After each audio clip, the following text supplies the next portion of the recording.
James Woods can say is, ooh, a piece of candy, ooh, a piece of candy, ooh, a piece of candy, ooh, a piece of candy. When a Baldwin turned into a vampire, all James Woods could say was, ooh, a piece of candy, ooh, a piece of candy, ooh, a piece of candy, ooh, a piece of candy. When he became Peter's best friend, they sat around the house and said, piece of candy, ooh, a piece of candy, ooh, a piece of candy, ooh, a piece of candy. And you know that James Woods writes his lines real well, but everything that he reads becomes real hard to spell. Everyone tries to help him, but the words just won't come out. There's only one thing he can think of, and it's what comes out his mouth. Ooh, a piece of candy, a piece of candy, ooh, a piece of candy, ooh, a piece of candy. When he comes out of his house, the women scream and shout, ooh, a piece of candy, ooh, a piece of candy, ooh, a piece of candy, ooh, a piece of candy. When they know that he's an actor, the best of them always says, ooh, a piece of candy, ooh, a piece of candy, a piece of candy, ooh, a piece of candy. Reese's Pieces on the floor and watch him come a saying, ooh, a piece of candy, ooh, a piece of candy, ooh, a piece of candy, ooh, a piece of candy. And you know that James Woods writes his lines real well, but everything that he reads becomes real hard to spell. Everyone tries to help him, but the words just won't come out. There's only one thing he can think of, and it's what comes out his mouth. Ooh, a piece of candy, ooh, a piece of candy, ooh, a piece of candy, ooh, a piece of candy. When he comes out of his house, the women scream and shout, ooh, a piece of candy, ooh, a piece of candy, ooh, a piece of candy, ooh, a piece of candy.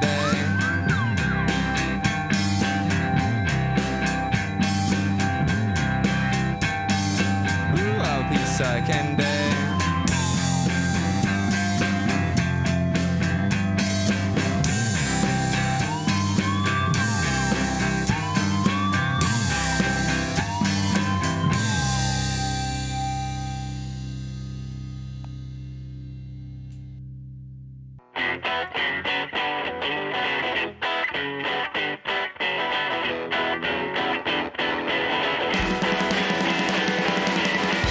Girl,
we have been compelled to create a permanent armaments industry of vast proportions. We must guard against the acquisition of unwarranted influence, whether sought or unsought, by the military-industrial complex. Forget the politicians. The politicians are put there to give you the idea that you have freedom of choice. You don't. You have owners. They own you. They own everything. They own all the important land. They own and control the corporations. They've long since bought and paid for the Senate, the Congress, the state houses, the city halls. They got the judges in their back pockets. And they own all the big media companies, so they control just about all of the news and information you get to hear. But I'll tell you what they don't want. They don't want a population of citizens capable of critical thinking. They don't want well-informed, well-educated people capable of critical thinking. They're not interested in that. That doesn't help them. That's against their interest. I am a revolutionary, and you're going to have to keep on saying that. You're going to have to say that I am a proletarian. I am the people. As a councilwoman, do you think you should really be in handcuffs? Does that send a good message? You're breaking the law? This is about political leadership. All the best activists in the past and in the present have put their lives on the line to fight for the rights of workers. They don't want people who are smart enough to sit around the kitchen table and figure out how badly they're getting fucked by a system that threw them overboard 30 fucking years ago. They don't want that. You know what they want? They want obedient workers. Obedient workers. People who are just smart enough to run the machines and do the paperwork and just dumb enough to passively accept all these increasingly shittier jobs with the lower pay, the longer hours, the reduced benefits, the end of overtime, and the vanishing pension that disappears the minute you go to collect it. And now they're coming for your Social Security money. They want your fucking retirement money. They want it back so they can give it to their criminal friends on Wall Street. And you know something? They'll get it. They'll get it all from you sooner or later because they own this fucking place. It's a big club, and you ain't in it. You and I are not in the big club. I've seen things you people wouldn't believe. We'll do it live. Okay. We'll do it live. Fuck it. Do it live.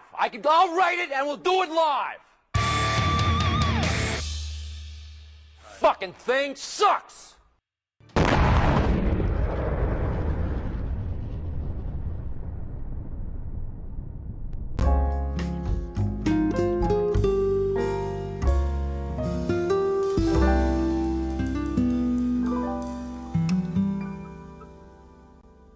I like that little music intro because it gives that little, it gives you that, oh, it's not over because you get that doo-doo-doo, doo-doo-doo, doo-doo-doo. It's the little things in life, folks. Good morning. Morning somewhere. Welcome to Extra Bulla Live. It's Thursday night, and thank goodness last night was not Thursday night because we would not have had a show. No AC here in the fire trap, aka glorified walk-in closet, which is the Brooklyn Bat Cave. So you got to get creative with the fans, and 96 degrees in a dense city with a lot of tall concrete buildings and whatnot. And not really a good thing. All that concrete and the asphalt just absorbs that heat, and then it just radiates it like charcoal, you know. And we're the steaks. Delicious. Party, Donner, party of 12.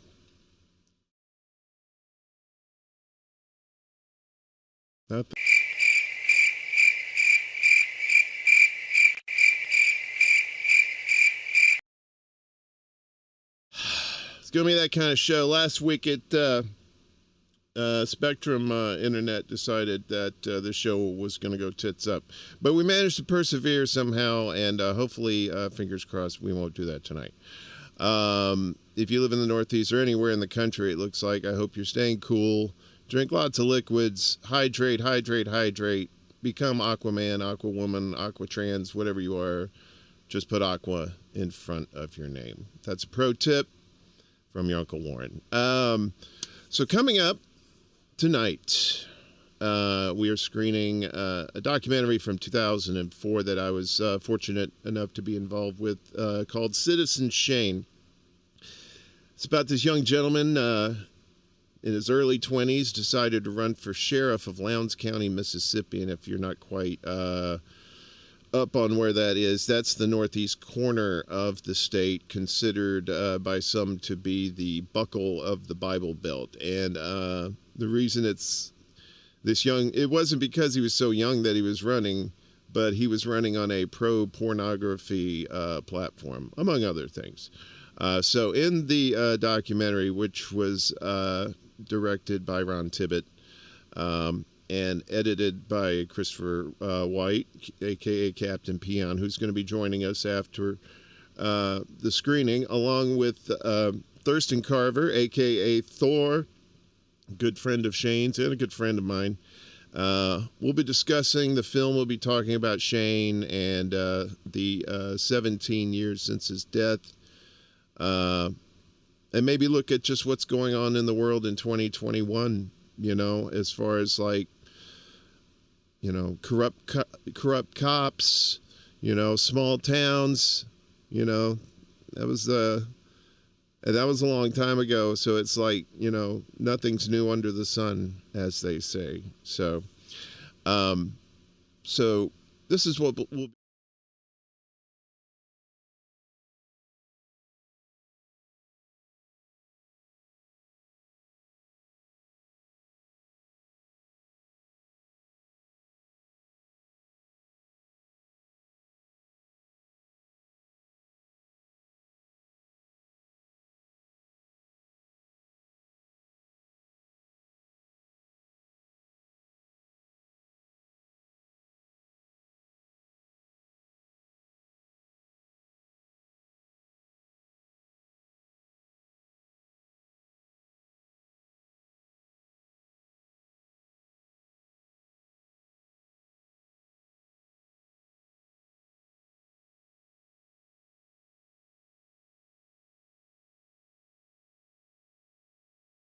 It's a very interesting documentary. I just got to get this in here. When Shane was running for sheriff, he had these shirts made up. So, you know, this was for shaneforsheriff.com. I didn't get a chance to check to see if it's still rocking and rolling or not. But who knows? Probably on the Wayback Machine. I'm sure it's there. So, without further ado, and hopefully I don't fuck anything up, this is Citizen Shane. It is about an hour on the nose. And afterwards, like I said, we'll talk to Captain Peon and Thor about this good movie. So, hang on.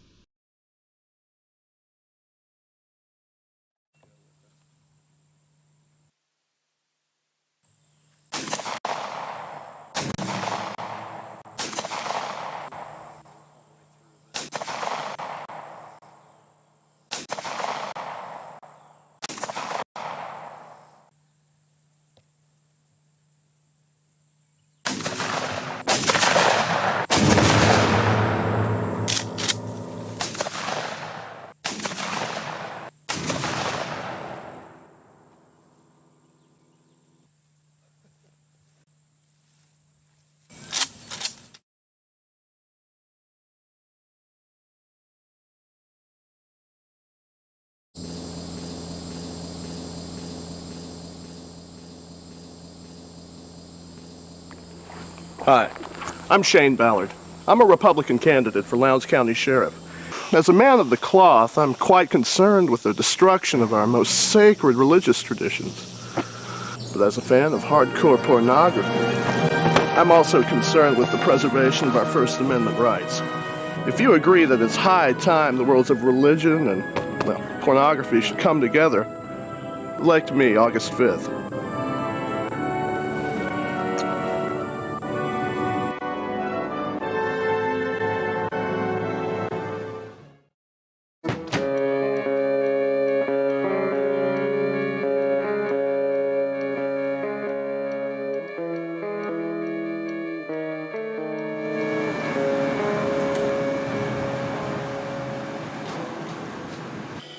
The thing about Shane Ballard is that I'm not certain whether he's a completely arrogant, pretentious bastard or if he's an absolute genius. But either way, he's always entertaining and he's brilliant.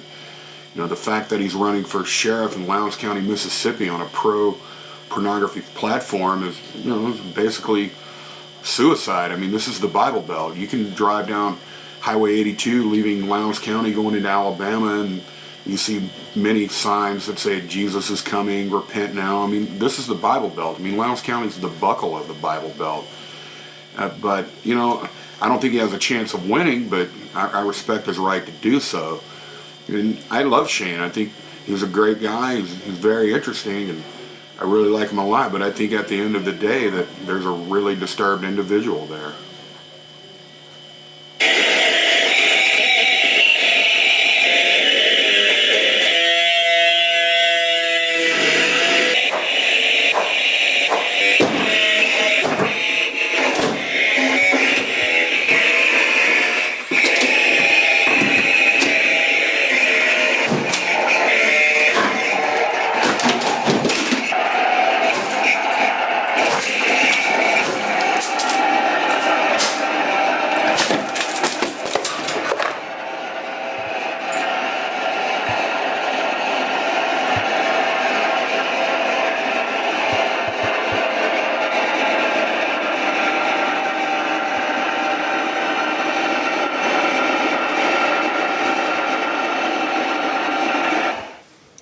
I like to record here because the tiles have kind of a nice acoustic effect, and we usually fill the bathtub up with water before I record. I don't know that really does anything, but I like to think maybe it does.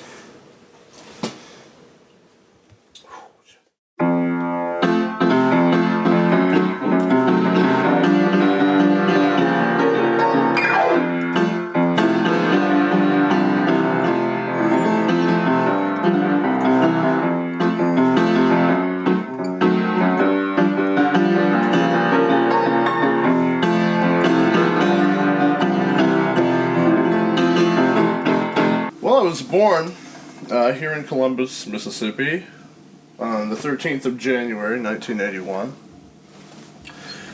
My parents married very early, and though it's never been said, I'm guessing it's because they had to. My mother, I think, was 17 at the time. I think my father was 18 or 19. So they married in 1980, and I was born a year later. And they were divorced soon after. And to this day, I've never actually met my father, though he expressed interest when I was around 16 years old in, reestablishing some kind of relationship, or really establishing some kind of relationship. There was no involved. But, I was 16 at the time and didn't really have any interest.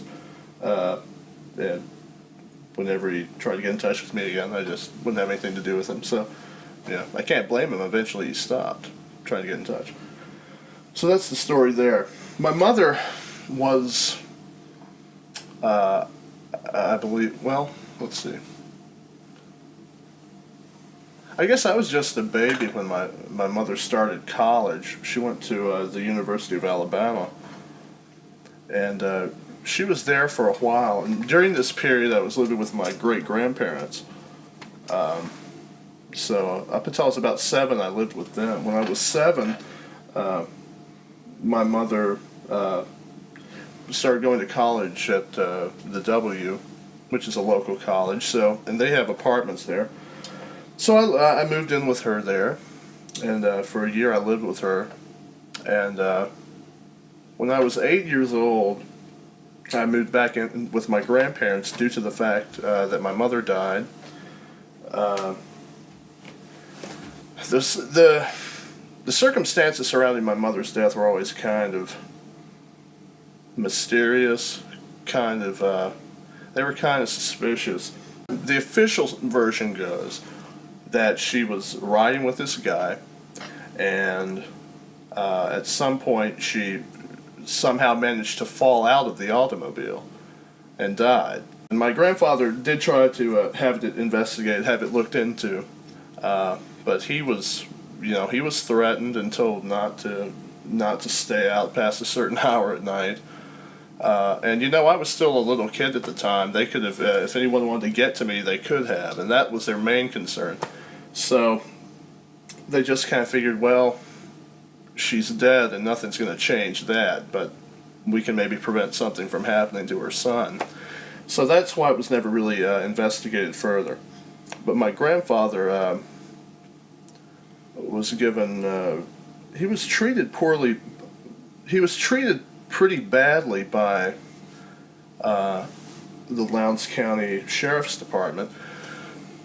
And I think, though I didn't think about it at the time, I think that probably was one of the reasons I wanted to run for sheriff.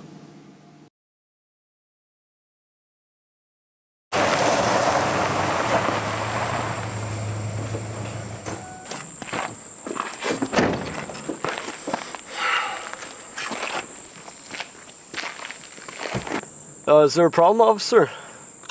No, there's no problem. What are you gonna do? Well, I'll tell you what I'm not gonna do. I'm not gonna take you and your girlfriend out of that car, plant a back a crack on your dashboard, and beat you within an inch of your life. All, of course, later to be acquitted in a jury trial. You folks have a good afternoon.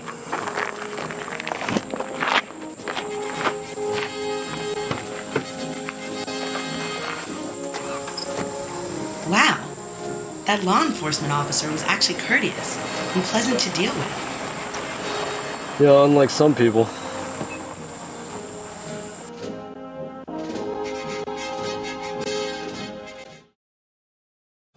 I think a lot of people, I guess based on the Shane for Sheriff website, think I'm a joke candidate. They don't think I'm really serious about running. But I am. I'm very serious about the campaign. I'm not serious about winning. Winning was never the goal. Just, getting my message across is the goal. And if I get, 7 or 8 votes, then that's okay too. But I would like to maybe get out and meet the public a little bit and just kind of let them know, basically that I'm a real person. Not this kind of cartoon character they envision me as. Right now we are on the way to meet up with my campaign advisor and good friend, Mr. Warren Dearman. No, I'm telling you, I've been talking to people, not just here. I've been talking to people in Starkville too. Obviously they can't vote over here, but they know people who live over here, and a lot of people are saying go porn. Yeah, you really shouldn't get drunk when you make rash decisions like that. You know what I'm saying? But seeing how I'm here, and I'm your friend, will help you. I know this town like the back of your hand. Let me tell you something, mister. These people are as crooked as a dog dick on the highway right after a fresh lay. They're cynical. That's what I'm talking about. Yeah. Spitting on people works. So have you found out anybody who your major constituents are yet? I've talked to some people, but I wanted to get your take. Well, I haven't been out and talked to anyone yet. Really? No. We went out the other day. We went out, I guess a couple of days ago, to some of the churches and tried to talk to them. Oh, really? They weren't having it, yeah. Oh. Most of them were closed. So. What is it with the goddamn churches? None of them are open. Oh well. I don't know, man. I got a feel on the street, though. I got a positive feel. Okay. I think people are wanting change in this town. They're really saying it. And I think they believe it, too. Yeah. You can show them porn, and they'll get happy. But to actually believe in it and love it. And I think people are repressed enough around here that they will just explode on the porn tip. I really do. Good stuff. Very good. I feel good. You feel good? Mm-hmm. You feel pumped? You ready to rock and roll? You ready to party? Like it's 1989? Well, what's to do with meeting the public? You said I need to meet the public, and I'm not really into that. But what do you think I need to do here? I think we just gotta hit the streets. We gotta meet people on the streets and just get right up in their face and just say, do you like porn or not? He'll say, well, I don't want to say on camera. Like, no! You got to bring it out of these people. These people just want to be shocked. They want to be brought back to life, to reality. You remember, what was that guy's name? I can't remember. But anyway, he shocked a lot of people. He was good. Do you vote in Lowndes County for sheriff? Yes. This is our guy, Shane Ballard. Shane Ballard running for sheriff? Running for sheriff. He's going to clean up this county, this town. Well, the county. Yeah. Well, you can't clean up the city, but no, it's too filthy. Yeah. But the county, well, maybe, I don't know. But I'll have a job, so if you elect me sheriff, have one. yeah, you'll be employing somebody, and that'll make you feel good. That's a good start. Yeah. Yeah. And then he can take the money from the county folk and use it for good things. Like pornography. Yeah, for porn, and not kicking in the wrong door on somebody's house. Yeah. No more botched drug raids. No more botched drug raids. No, we're putting an end to that shit. But we're putting an end to that. Up for Shane! So, I'm confused on the agenda. To what extent do you think personal liberty ought to be controlled by? Oh, it shouldn't be. What you do in your own home, that's your business. Okay. That's absolutely your business. But did you want to elaborate on that, or did you have? I was just wondering what your view was on since you're the one No, what you do in your own campaigning and home, such. man. Yeah, you do in your own home. That's your business. If it doesn't harm you, well, if it doesn't harm anybody else, you know. If it harms you, Well, that's your business. Yeah, Personal freedoms, liberties, stuff like that. We're trying to preserve those. Well, personal liberties are great, but I'm of the opinion, like a lot of people are around here, that sin hurts everybody. Sin. Okay, now help me define my terms. So, See, because I know as soon as I said that word, that just put up a whole shield full of preconceptions about me. So, Well, you said sin. You mean sin in the Christian sense? Yes. Okay. Well, I think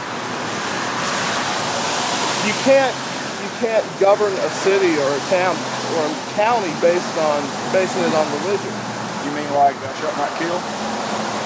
Okay, thou shalt not kill. Not That's common hurting other sense. people, but that's hurting other people. You know what I mean? Right. If you look at pornography, that's not hurting anyone but yourself. And Okay. that's What not about really even hurting. what about personal drug use? Would you advocate Depends that? on what drug you're talking about. Say you manufacture it yourself. You hurt nobody but yourself by using it. Would you be against that? If it's for your own personal use, I don't see the need for a door getting kicked in over that. But it raises suspicions when you're manufacturing, you know. You know, you can't just say, oh, that's for his own personal use, that's okay. But it depends on what drug you're talking about, I think. I don't think it makes sense to spend a great deal of the county's money, for example, investigating marijuana. Have you got much positive results from your campaigning? I've gotten over 250 emails. Only one has been negative. 2 have been from religious people trying to kind of convert me, but they weren't being negative about it. They weren't positive or negative. They fall into the category of neutral. Okay. You know, and I'm fine with that. I'm pleased, and I'm fine with the negative ones too. I'm always pleased to hear any feedback. You know, because I feel like at this point I'm the only candidate for sheriff that's coming out there and actually taking a stand on something. You know, even if no one else agrees with it, I feel like I'm at least making my views known. Okay. You know, they're expressing ideas. I'm some dialogue. Right. Well, you open dialogue here. So. I appreciate it. Thanks a lot, man. Appreciate it. All right. Take care.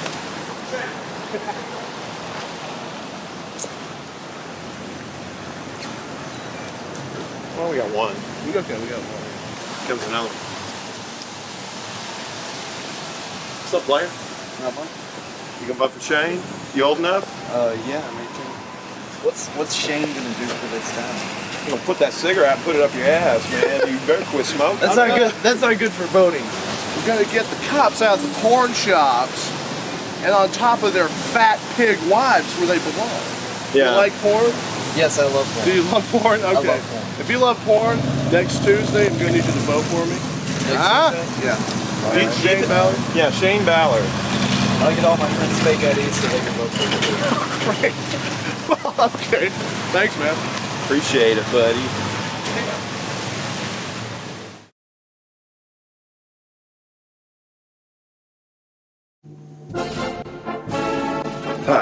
I'm Shane Ballard. I'm running for sheriff of Lowndes County.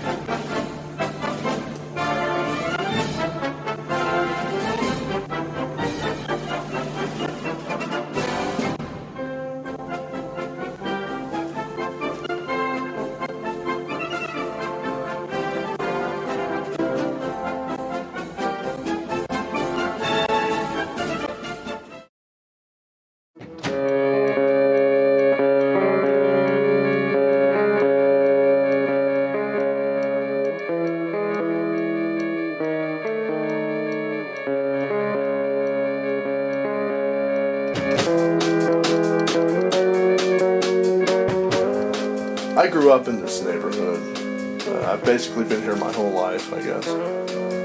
As far back as I can remember, this area has been populated pretty much by retirees, you know, widows, widowers, etc. And consequently, there weren't that many other kids around here to play with when I was a child. So I kind of had to find ways to keep myself entertained. And I guess I've been keeping myself entertained ever since, really.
My world is a sad world.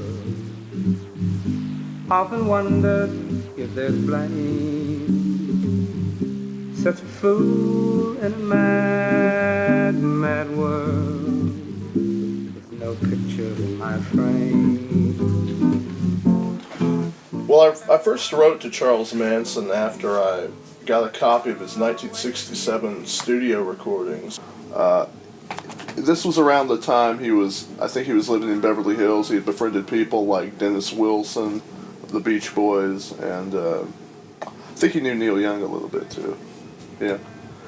But anyway, I got a copy of these recordings. I found a collector that expressed some interest in selling a copy, so I, purchased that and listened to it. It was a pretty incredible set of songs. I'd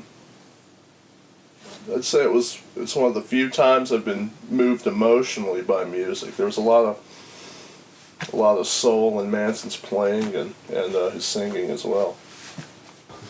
I wrote to him, and in the letter I expressed interest in releasing them. And I said, if I didn't hear back from him, I wouldn't just go against his wishes and put them out anyway, because that's usually how Manson recordings have been released over the last 20 years. People get tapes and then they just put them out and make a nice little profit for themselves usually. So I told Manson all that. Write me back. I left my phone number with him. I said, give me a call if you'd like, and we can discuss it further. And I really didn't expect to hear from him because there was really nothing in it for him. California has a law called the Son of Sam law, where criminals, well, and by criminals, of course, I mean people who are convicted of crimes. I don't know if I would necessarily consider Manson a criminal. Certainly not a murderer, but anyway, the Son of Sam law would prevent him from receiving any money for the recordings. So he didn't really stand to gain anything financially, or well, he really stood nothing to gain by me releasing it, except that his music would be heard. So I didn't really expect to hear back from Manson. Then a couple of months later, I got a letter from him where he said basically, whatever you want to do with it is cool. Well, see, this is a man that, he's 68 years old now. And these 68 years, he's been in various prisons or boys' homes 51 of those years. He gets dismissed as crazy, of course, by everyone, but I think the man's quite sane and has a lot of fascinating things to say. Manson is probably one of the most honest people I've ever known.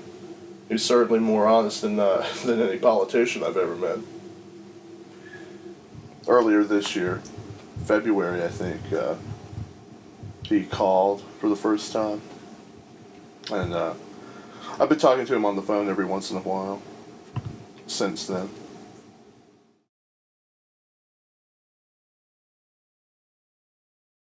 All right, you ready? I'm ready, man. All right. This is in a D minor on the first fret. Okay. It's important that you play the F note first. Okay. Then the second chord is a G minor 7. Yeah. On the third fret, and a C ninth right under that. Okay. And then the other chord is a B minor 7, first fret. Okay. Okay. And you can put some passing tones in it, like B minor 7 to A minor 7 to G minor 7 back to the top. Now the words are ambiguous to the point where you can change them around to suit what you're doing. Okay. Okay. Later on, I might be able to even bring the guitar out here on the phone when I get back on the phone a little bit. Oh, that'd be great. That'd be great. Well, with this, I can at least kind of play around with it. But anyway, go ahead. Yeah. So it's the morning sun is coming in my heart again. I am the darkness standing on the moon. Love and life, I'm just a part of them. Soul soldiers never lose because it's all within. The wind wins again and again. The eyes are the windows of my soul. I know. I'll never start again because I'll never end. Golden eye, the world is watching, golden eye, as I sail my ship across the starlit sky. Low riders, I know thee well. I've danced 1,000 demons through the midnight hell. How can I tell? How can I tell? Would I? Could I? Should I tell? I tell myself I am my own heaven and my own hell. That's what I got so far. That is fucking beautiful, man. Well, it sounds good when you get it going. When Yeah. I'm in the wrong key, but love life, I'm just a part of them. Yeah. Old soldiers never lose because it's all within. I started to say here, the weatherman win again. Because you're running for sheriff, right? Yeah. You know the secret of the weatherman, don't you? No, I don't. The premise of their whole reality is that everybody does what they're told, sooner or later. Right. And then you got a stubborn witch that says she won't do what she's told. And you tell her, well, when the wind blows and it gets cold, you're gonna do what the wind tells you. Right. Yeah, I know what you're saying. Cover up, go inside, get a fire going. Right. You know. The eyes are the windows of my soul. I know. I'll never start again because I'll never end. Golden eye, the world is watching the soul and I, sailing my ships across the starlit sky. Or you could say, sailing ships across the starlit sky. Or you could say, flying ships across the starlit sky. Yeah. Just getting them there, though, right? Yeah. And then you go, low riders, old riders. I know thee well. I danced 1,000 demons through the midnight hell. How can I tell? You know, that's an expression. Right, right. How can I tell? Would I? Could I? Should I tell? I tell myself. I am my own heaven and hell. I think I got that from Omar Khayyam. Recognized Omar. And it worked out well at the end, even though it rhymed twice with hell. I had another good song I gave to Kurt. Yeah. And I just finished it about iron horses in the sky. Across the Great Divide. About hobos. About the moonlight and all that. Right, right. Once in a while I write something that makes sense. Yeah. Well, I know your thing is kind of mostly improvisation, though, isn't it? Yeah, that's what I do. Yeah. You know, I don't generally write things down, man. Right, right. Yeah. No, I mean, I can imagine that sounds fucking incredible on, like, the nylon string guitar. Yeah. Yeah, yeah. That's all I've ever played. I never played any electric thing. Right, right. You know? Yeah. I have to learn all over to play that. You probably wouldn't have any place to plug it in, though, would you? No, just got carried around. Well, I got the Alcatraz music program, but these people would rather lose all their money than give me what I got coming. Yeah. You play piano too, huh? Yeah, I like playing piano best of all, man. I don't know, I can get it all out that way, you know. That's what I wanted to start with, man. Yeah, really? But I couldn't carry it around with me. Right. Well, now they got all these fucking toy keyboards and everything, and just take it under your arm with you almost. And I wasn't stationary enough to really have time for that. Yeah. So that's why I picked up the classical box, man. Yeah, well, it's done you well, I think. Yeah. I really got pretty good with that damn thing, man. Yeah. That surprised me, man. Well, listening to your stuff, I mean, you know a hell of a lot of jazz chords. That's what really surprises me. I mean, you go beyond C, G, D, and F, you know? Oh, I know them all. Yeah. I went to a studio in Universal Studios, and I was playing, and a studio musician come up and said, how many chords you know? Boy, I said, all of them. And no one could possibly know them all. I said, you go in prison for a couple of 10, 15 years in a cell. You learn them just for something to do. Just for something to do, yeah. Yeah. Well, here's the game, man. I give you the underworld. You know, I'll give you the gun. Right. I say, if you catch me wrong, you shoot me. And you best shoot me while you can. Because as soon as I get the gun, you know what time it is. Right. You know, you've shown me that there is no law. You've shown me that there is no rights. You know, always before when I was younger, when the cops would come, I'd always surrender. Not because that I could not take them. Mm-hmm. It's because that I thought, well, I got rights, so I'll be out in a couple of days because I didn't do anything. Mm. So I thought, as long as I'm not doing anything, I don't have anything to worry about, you know. Mm-hmm.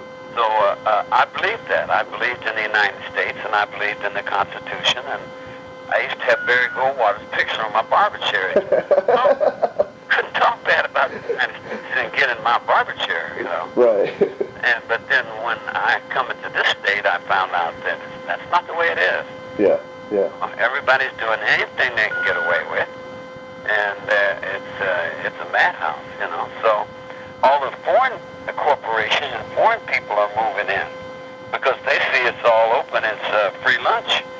So they're moving in, cutting all the damn trees down. You know what? They're lumbering in the redwoods, man. Yeah. And it's all right with me. I've never been a part of it anyway, you know. Right. You know. Yeah. I mean, whatever they're doing to themselves. It's really got nothing to do with me personally. Mm-hmm. You know, because I'm a hobo and a bum anyway. I live on the road most of the time. Mm-hmm. I don't really have a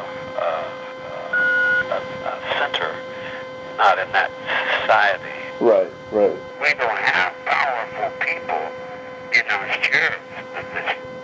And we don't have powerful people in our governing position. You want to put actors in the damn governor's office again? We should have learned our lesson with Reagan, right? Well, no, Reagan stole a beautiful dream. Everybody had a wonderful dream, and they had a wonderful party, but that wasn't on the ground with it. Yeah. And then when he made his last speech, someone said he talked about everybody in the world with rights, everybody with food. He told everybody everything they wanted to tell him. And someone says, you say rights for everyone? He said, everyone. He said, well, what about Manson? Uh-huh. He said, oh, well, everyone but Manson. Right, right. So it's everybody gets to be real prophets, and I'm the false prophet. Right. And everybody gets to be Christ, and I'm the Antichrist. You know, I appreciate you, soul. Well, hey man, I'm here if I can help you, you know. Yeah. Well, anything I can do. The sun is coming up to my heart again. I am the darkness standing on the moon. Love and life, I'm just a part of them. Soldiers never lose because it's all them. MacArthur said that. Yeah. He came back from Korea, he said, old soldiers never die, they just fade away. Yeah, that's right. The land of cotton. Yeah, I'm backing you for sure, man. Hey man, I appreciate it. It's good to know somebody's out there listening. Yeah. How's the Mississippi River? Is it dirty? It's filthy. Yeah.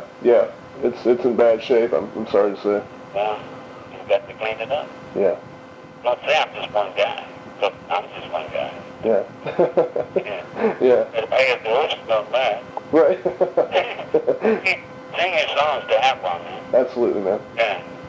You're a good one, man. I appreciate you. Hey, you too, man. You take care, all right? Yeah. You be cool. All right, you too, man. I love you. Peace.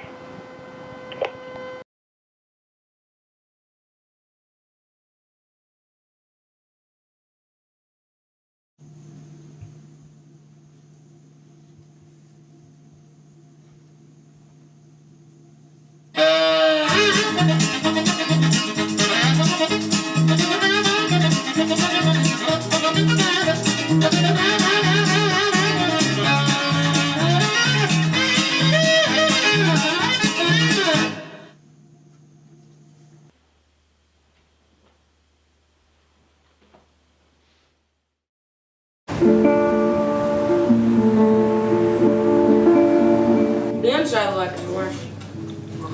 The inside one? Back here? Here. Oh. Like right in here? No, Daddy's getting it on the rough side. My name is Peter, he said to the policeman. That's fine, said the policeman. And where do you live? I live on Maple Street, said Peter. I know exactly where that is, said the policeman. And he really did, because policemen know where all the streets are. So how did we meet? Well, we went in 8th grade together. Yeah. I don't know. think I had a Kurt Cobain that. Yeah, the suicide note shirt. Yeah, okay, you remember it, yeah. Yeah. I had a shirt with Kurt Cobain's suicide on it, and you must have come up to me or something. Yeah, I think I did. I come up and I said that shirt was cool. That's right, I remember that. Yeah, you asked me to play bass in a bunker show that one time. Yeah. And I said I don't know how to play bass. Yeah. I ended up having Matt play that. Yeah. But you not being able to play bass served us well later. Yeah, it did. Yeah, that's actually what made me want to start playing guitar and stuff. Oh, what, when I asked you to be in the bunker? It wasn't shortly after that I got my first guitar. Yep.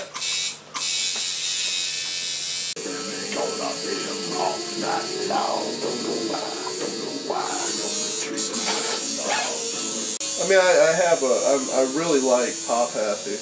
Yeah, I do too. But I'd say as far as sound quality and everything, though, this one did come out a lot better. We put a lot more time into this one. Shane, tell me about your fascination with Adolf Hitler. You know, I don't know where my childhood fascination with Hitler started. I remember seeing some kind of documentary, I guess a World War II documentary on television when I was 6 years old. I was just fascinated by the guy, but I don't know what about him, caught my interest at such a young age. But I would, from probably between the ages of 6 and 8, I'd say every drawing I created had Hitler in it, or some kind of, if not Hitler, then a swastika. So consequently, I have drawings that are like you've seen some of these, right? Yeah. Like the Three Stooges. It was like I was mixing things. Other things I was interested in as a child with Hitler, like Three Stooges in Nazi uniforms. Yeah. I drew Herman Munster with Hitler a lot. Oh, did you? Yeah, I was a big Munsters fan and a big Hitler fan at the same time. I had one with Hitler and Alf. Hitler and Alf. You remember? The thing that ate cats? Yeah. You remember Alf? Yeah, he's on the 1-800 Collect commercial. Yes. He's doing better than any of the human actors on that show. All right, Shane. What you think of that? See a mirror for me? Let me show that over there. Yes, sir? Yes, sir. Yes, sir. I reckon that looks good. Yeah, it looks great, man. All right. Nice work as always.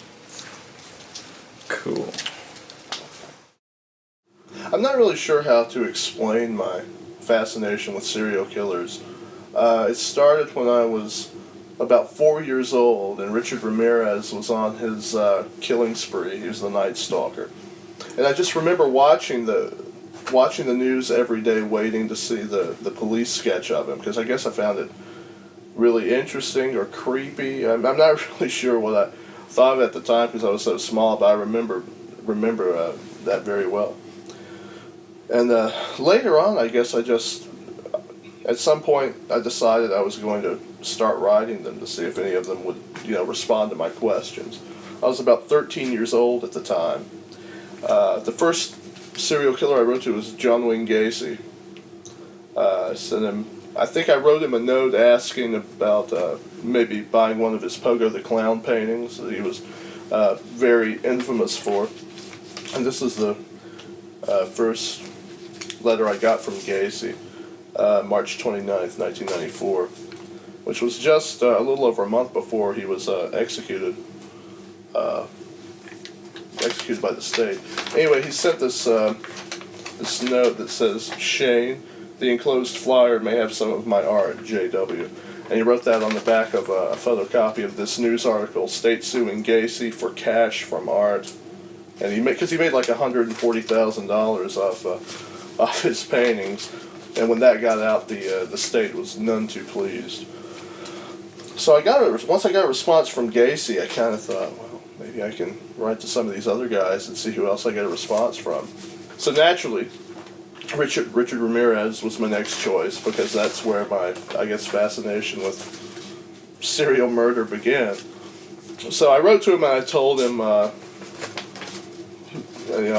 that about my story about being a 4-year-old watching him on the news reports. So this is the first letter I got on golf stationery, whatever the fuck that is.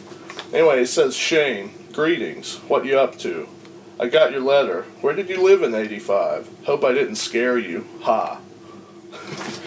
And then he goes on to ask me about the band I was in at the time and what instruments I played and whatnot. David Berkowitz, the son of Sam. He is another religious nut. This is one of the pamphlets he sent. And he signed it, David Berkowitz with Hope in Christ, 10/11/97. And his name on here appears as brother David Berkowitz. Supposedly, he was a member of a satanic cult when he committed the murders. So, you know, if that's true, I don't think he's rehabilitated at all. I think he's just going in the other direction. Here's one from Byron de la Beckwith, who, of course, killed Medgar Evers, the civil rights leader. This was basically a 2-page long letter asking me to send his wife stamps. I sent her some stamps. If he wants it that bad, and not bad enough to write two pages about it. 3, really. Ian Brady is known as the Moors murderer. He is probably the most intelligent serial murderer I've ever written to. I've heard it said that he was the inspiration for the Hannibal Lecter character, and I guess I could see that. This is a Christmas card he sent me in 1999. Nothing special, he just signed it. That was the only Christmas card I got that year, so very nice.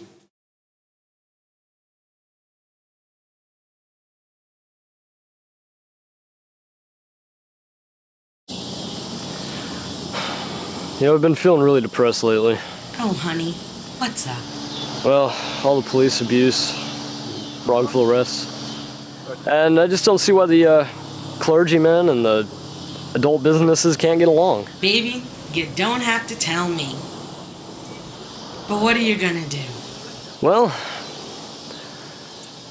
I suppose I'll kill myself. Well, I'll miss you.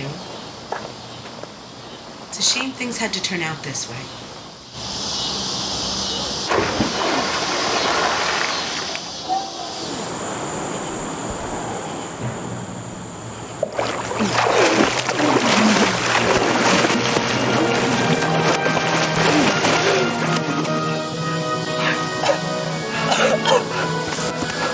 Who are you? I'm Shane Ballard. I'm running for sheriff of Lowndes County. I plan to right all the wrongs that led to your tragic suicide attempt. Unlike some people. My hero.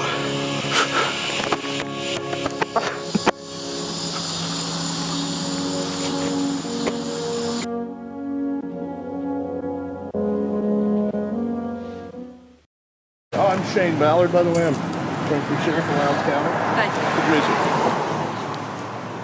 Oh, sure. Hi.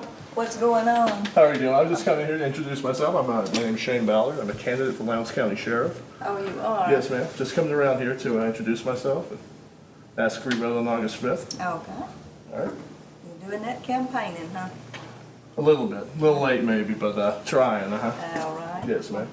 Appreciate you coming back. All right, thank you. All righty. Bye-bye. Bye. How you doing? Fucking good. How you doing? I'm Shane. Good to see you, man. All right, Grover, will you please? Nice to meet you, man. All right, so August 5th. Go to ShaneForSheriff.com if you want to read about what I'm about. Okay. Like that. Okay. All right, y'all have a good day. Okay, right now we are driving down the road where my mother was killed.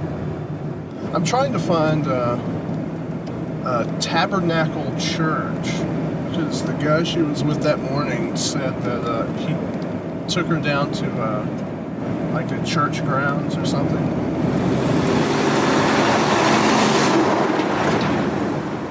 So this is approximately where my mother's body was found, the side of the road here, on this particular strip of Highway 50.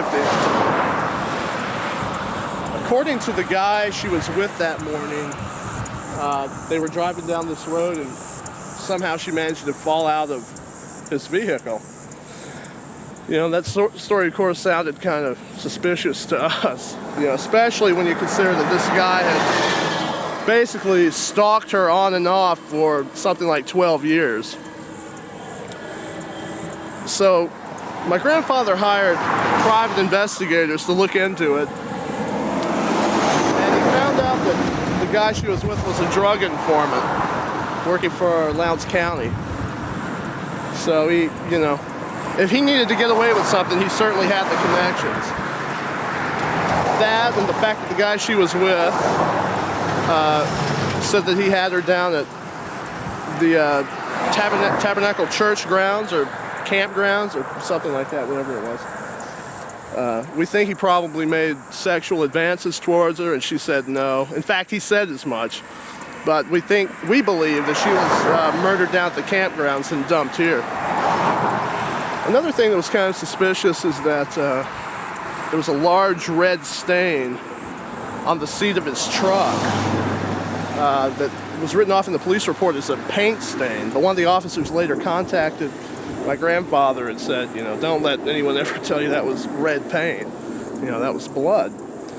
That and there was skin and blood under her fingernails. You know, there were signs of a struggle. There had been some type of struggle.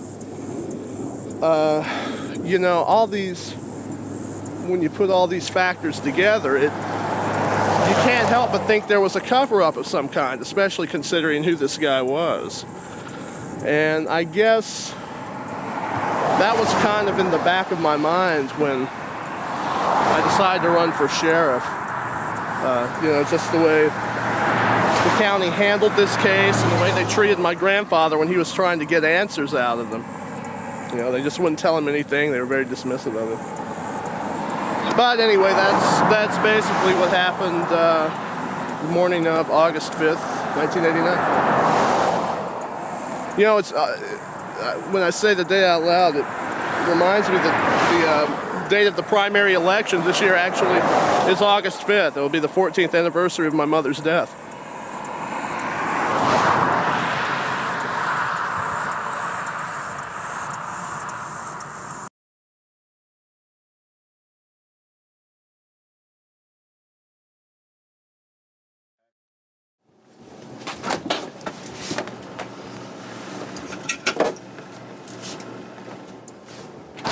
Judicial district. Happy boy. Trump! With only Benjamin Creekmore with 61%. Not Higgins from Mass. 39%. Again, this is position being given up and being put so that he can run attorney general. Barry, back to you. All right, thank you, guys. We have some new numbers now from Lowndes County. You know she was fucking Robert Sheriff's have gotten those numbers in. In the Democratic primary, the incumbent Butch Howard is leading with 63% of the vote, followed by Ron Cook with 30% and Robert Butler with 28%. And in the Republican primary for sheriff, Grady James is leading with 76% of the vote, followed by Sherman Ballard. 28 though. Look at that dude. All the numbers. All right. County, that's only 13% of the vote. Sherman Bond's gun. Billy Barty, peace day. All right, how are you doing? I'm good, how are you? I'm all right. Are you dancing tonight? I am. I'm on my way to work right now. Yeah. I moved into the neighborhood. Oh, did you really? Yeah, I was going to swing by and see how you're doing in the election. Well, they just came up. It's like 11%. You got 28 votes. 28 votes. Yeah. It's like a landslide, man. We're on our way. That's more than you thought you'd get. Yeah, way more. That's great. Well, I'm in a hurry right now, so I have to run, but I'll make a deal with you. Listen, if you get over 200 votes, I'll give you a free lap dance. Let's see if we've got everybody. Well, that's the deal. That's the deal. But you know, I don't ain't think gonna we happen. do But thanks. yet. Hey, you never know. I'm sorry, we do Yeah. those. That's cool. Gary But yeah, come back Jackson. later. I sure will. I'll swing That back. is a very Okay, good yeah, guy. that's cool. Gary Bad. Jackson, This is coming up. 74% over Lloyd B. Robertson. Let's go on now to 200 votes. 23. That's not bad, right? 300 votes. Oh, free lap dance. That's not Hey, bad. it's early too, man. It's real early. You only got 29. That was 13%, wasn't it? Yeah, that's a fucking good number Oh, for somebody who's running based on porn. On porn. All right, it's Lowndes County, man. Hey, it's Lowndes County. Get out of the way. Wait a second. Ron Cook has 37%, and Robert Butler has 7%. Fuck Butler. In the Republican primary for the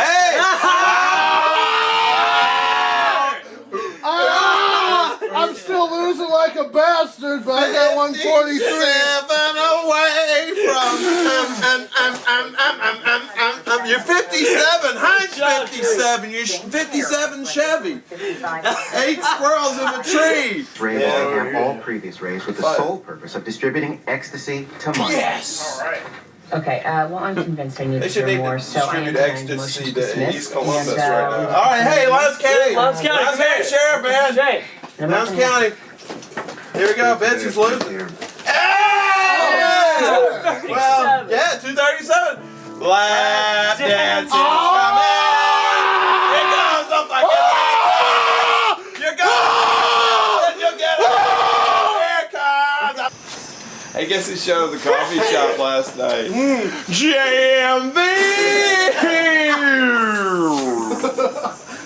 JMV, that fucking Chad Michael Vincent.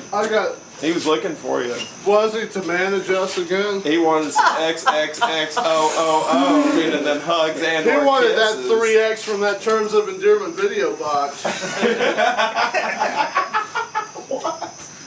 Welcome Okay, back we to go. Decision 2003 here on WTVA, a special edition of WTVA News Live at 10. We do have some new numbers in now from Lowndes County. Yes. Starting with the All right. sheriff's race All right, there. Sheriffs. We have 100% All right, dudes, of precincts 100%. reporting in the There's Butch. Democratic primary.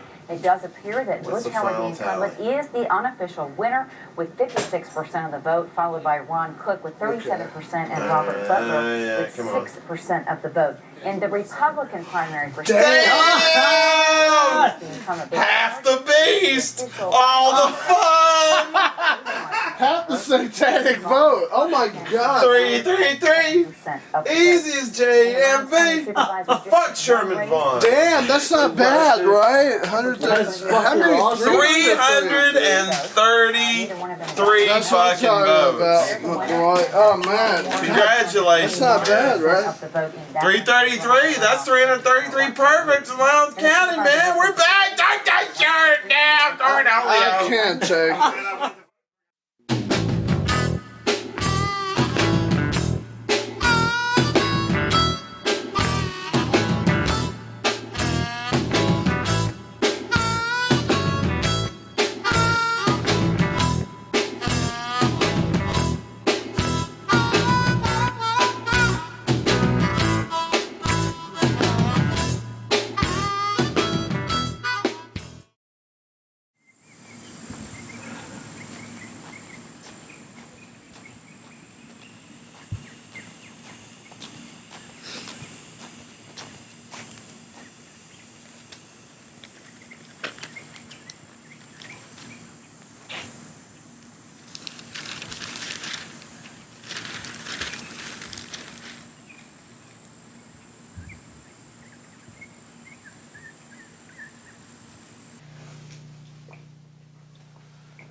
Well, good morning, Shane. How do you feel? Oh, I've been better. I have a pretty bad hangover this morning, but I'm trying to drink some Pedialyte to see if that'll help. I hope it does, because I can't handle this. So, what did you think about the election? Oh yeah, I was really pleased with it. I guess I was, first pleased that I made it out alive, without getting a bullet in my head. People have been coming out as strong as I did. That probably wasn't a good idea looking back on it. Especially when you consider that people in Lowndes County have been killed for much less. As far as the actual results of the election, though, the numbers, I was totally floored. You know, I thought if I got lucky, very lucky, I could maybe get 2,000 votes at most. And, you know, I think final count was 333. You know, that was just the icing on the cake. Maybe it will send some kind of message to Lowndes County that the practices are going to have to change. We'll see, though. We'll see. Do you think you're going to ever run again for office? What's in store for Shane politically? Well, right now I'm just so tired of the whole process. I really don't even want to think about it. But I don't know if I can make that decision just yet. I know the mayoral election comes up next year. Yeah, I don't know. I'll just have to see, you know, a lot of it's going to depend on how bored I am at the time. If I don't have anything else to do, you know, sure, why not? But, you know, I'm 22 now, so another 13 years, I guess I could run for president. What do you think? Invisible tears in my eyes, incredible pain in my heart, indestructible memories, all in review. Impossible though things may get, improbable I will forget. Indelible memories of sweet lovable you. You're back again, and I'll take you in. Although I've only seen pictures of the past, those arms are not real. But somehow I feel if I just close my eyes, then maybe this might last. Invisible tears in my eyes, incredible pain in my heart, indestructible memories, all in review. Impossible though things may get, improbable I will forget. Indelible memories, incomparable memories, indispensable memories of sweet lovable you.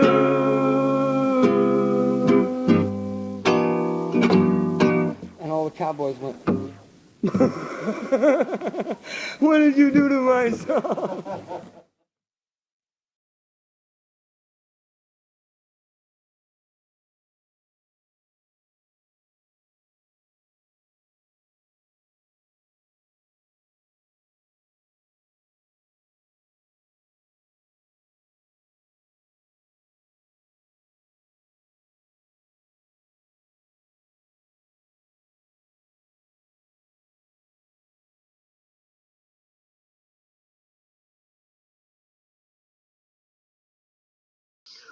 Woo!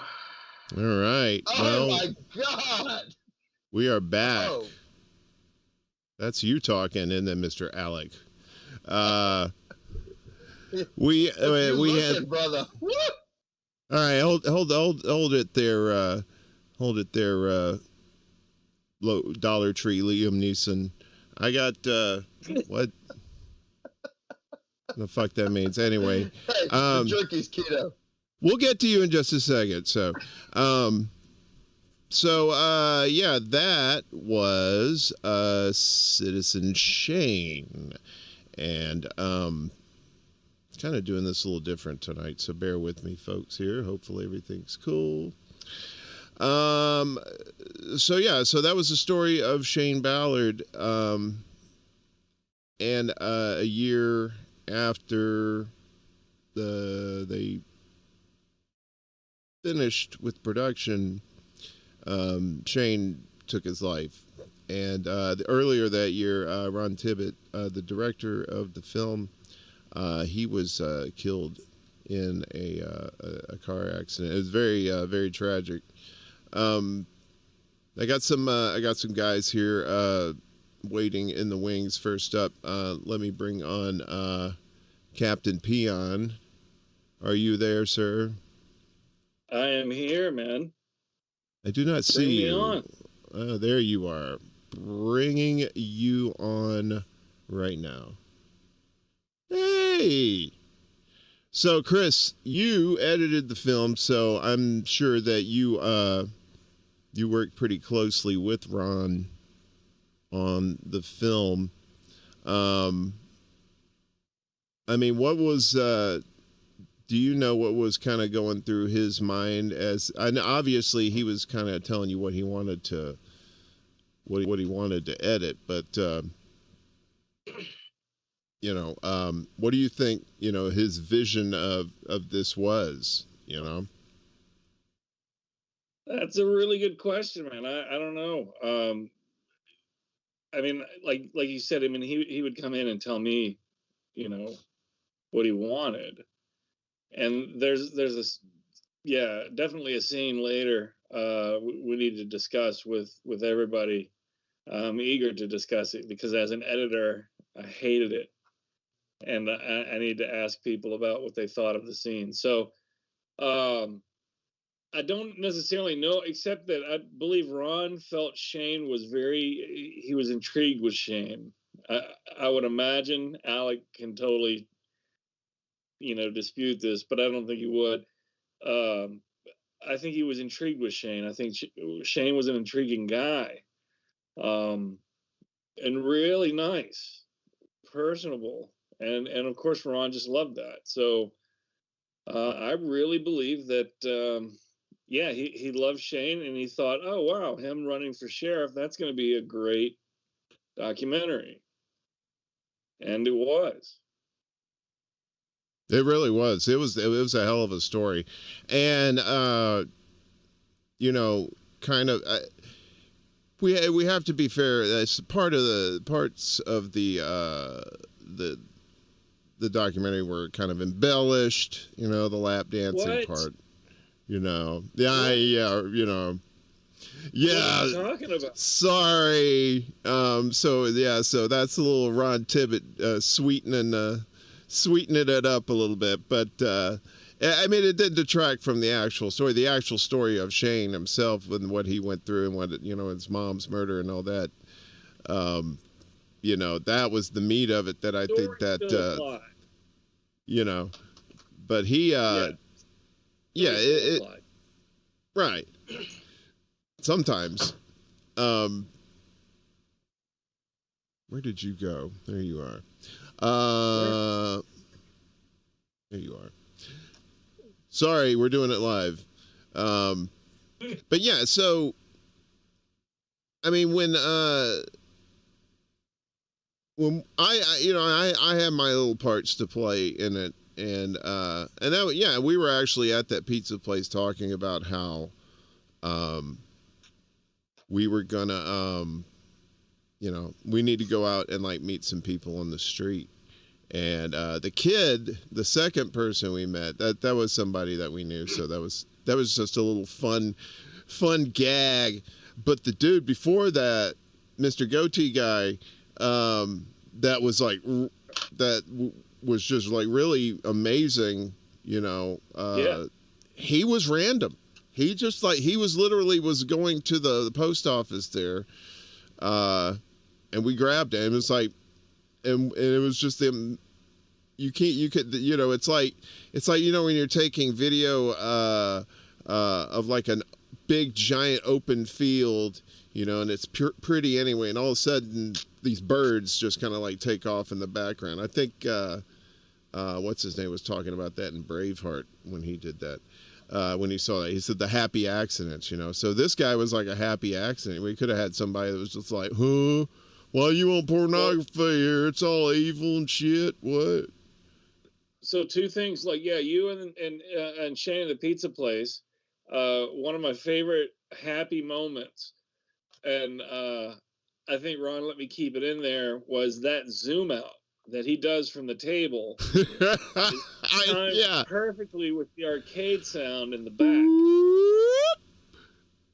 It's perfect. And I think scene with you, Shane, and the goatee guy. I want to say that was the first scene that I edited with Ron. And beforehand, I was just like, all right, let's see what Ron's got. You know, let's see what you got, man. We'll try to edit this. And honestly, yeah, that dude. Let's define our terms, you know, and let's do all that. I mean, like, yeah, the great find, you know, lucky find on camera.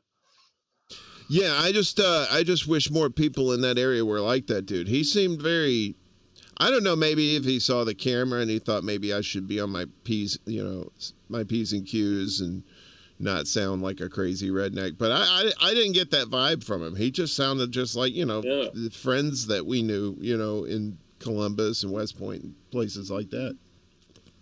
Yeah, awesome. Yeah, that was great. Let me see now, through the magic of television, aka the internet, we're going to try and bring Thor in here. Thor, are you with us, sir? You bet.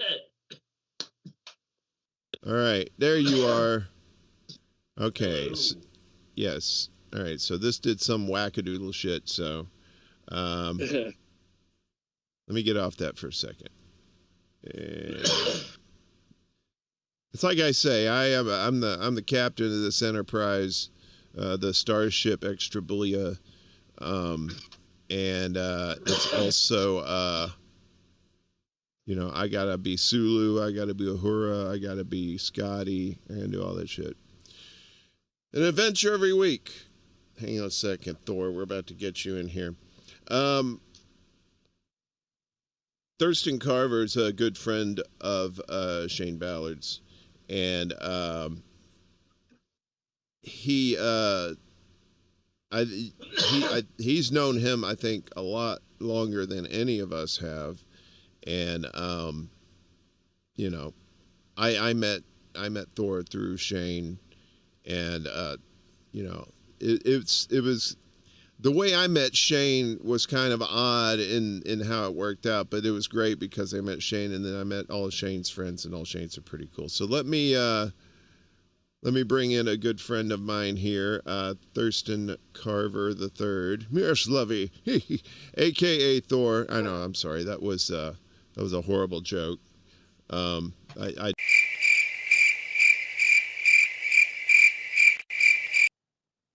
Sorry about that. Thor, how you doing, brother?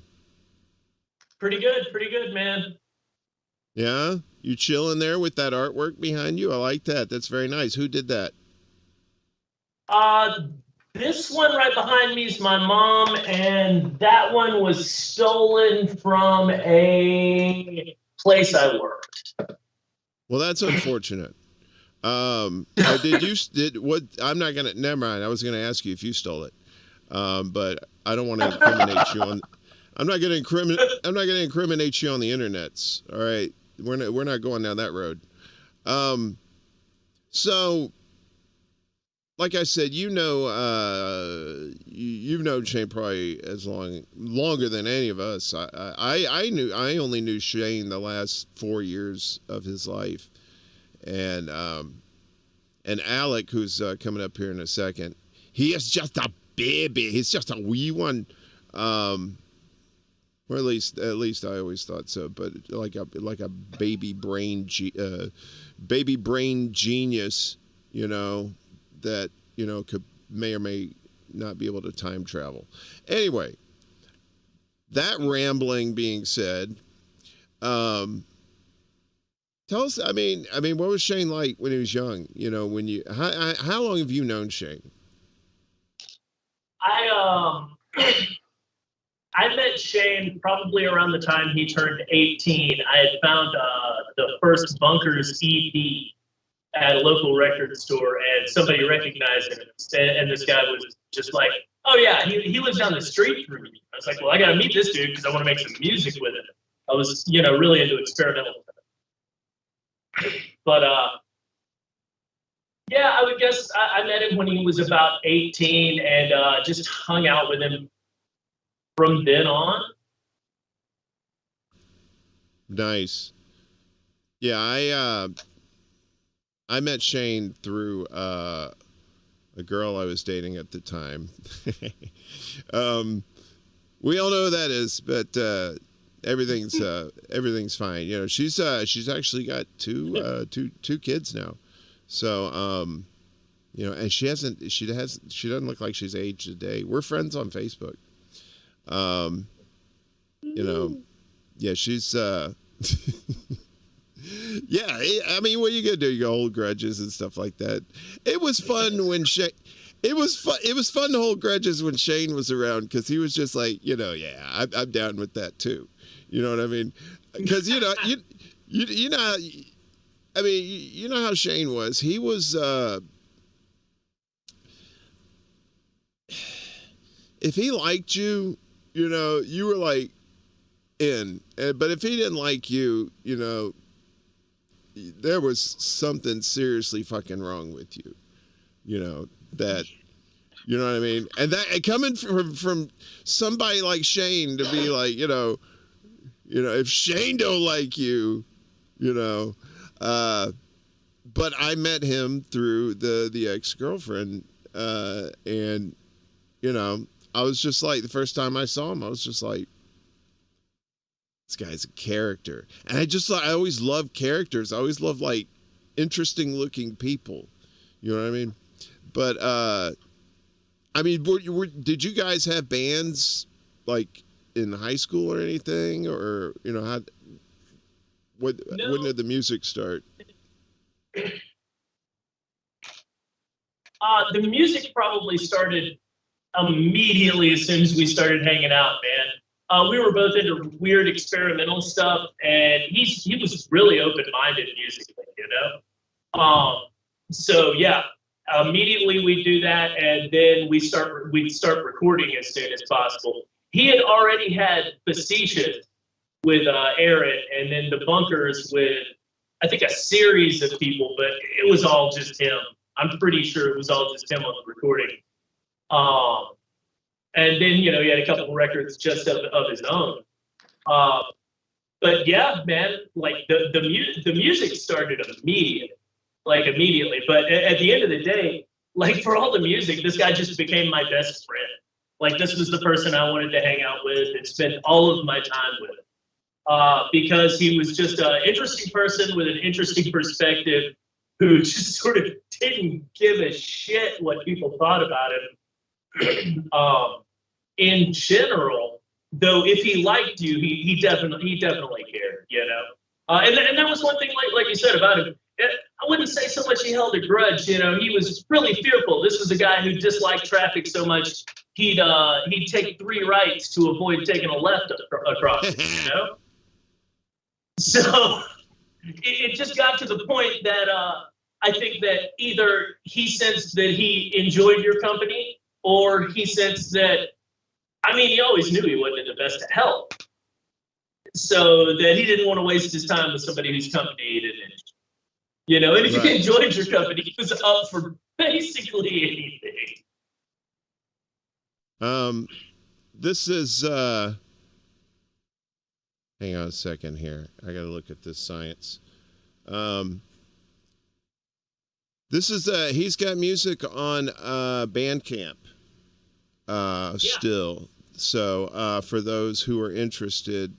Yeah, I think Danielle actually, I think, is the one who put all that up. Oh, did she? Oh, yeah. So Danielle I'm is not sure. Danielle is another friend of ours who knew Shane, and we all hung out in the days. Briefly for me, I came in around 2000. I was kind of an off and on resident of Columbus, but I always loved the Princess Theater, and I always loved hanging out with you guys and getting drunk and all these random references and stuff like that. Well, you know, the crazy thing about him was that, like, as soon as he got a hold of the internet, and even before through the mail, he was active through the tape trading scene. He knew all these people that had rarities. At one point, when I mean, we're old enough that when eBay was still relatively new and they'd let you sell basically anything, he was making his rent or not his rent, but his money and his bill money and everything off of selling this rarity of like this VHS tape of Kubrick rarities, like 2 hours of them, and he was selling them for like $250 or something. You know, he was so keyed into this underground of people like that, which is, you know, how he got the Manson tapes. Like some of the stuff he would show you when you showed up over there. You know, people in today obviously take the format we're on right now a little for granted, but if you're raised in it, that makes sense. But back then, it was mind-blowing for him to have, like, the Bob Crane body removal tape, you know, or all of the insane Hollywood bits of ephemera. You go through his house, and I wish that it was documented. His, like, that dress at the end of the hallway is the dress from Mama's Family. He didn't just have serial killers. Thing. I hate that fucking thing. The shoes, man. Those were Liberace shoes, the ones that they actually showed up. My favorite crazy story, that real human skull that he bought off eBay back when you could do that. I come over one day, and he's straight up eating macaroni and cheese out of the skull cap.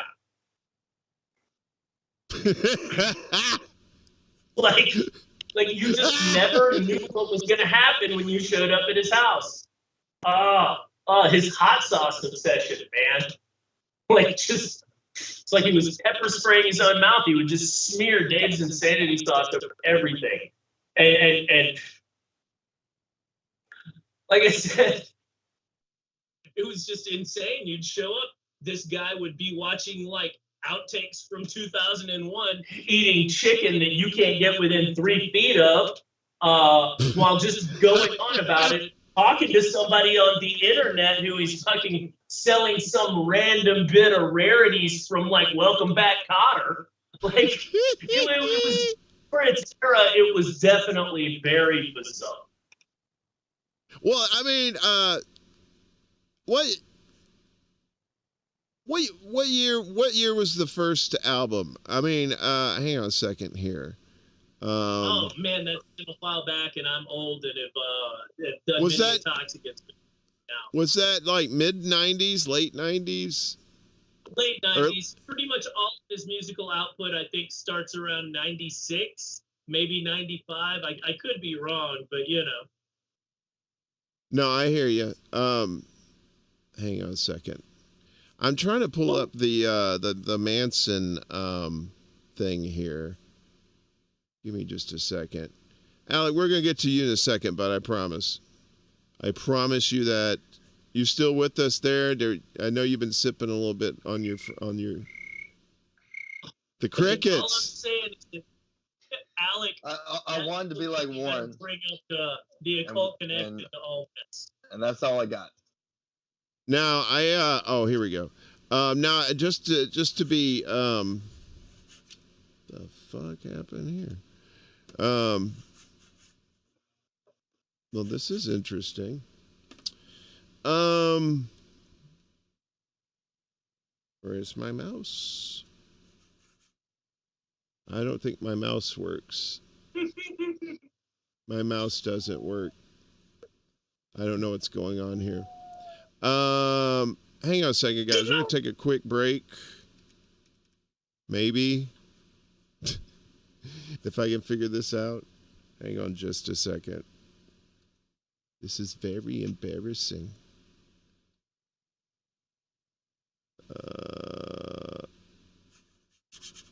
Yeah, this is wild.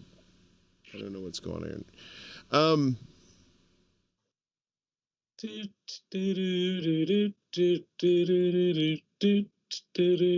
All right, Monkey. I'm gonna need you to kill time for me here just for a second, okay? This is the weirdest thing. My mouse, the button disappeared. It's the craziest shit. All right. How about this? Yeah. Oh, you know what I hate? Oh, here we go. Now you know what I hate? I hate stairs. You know why?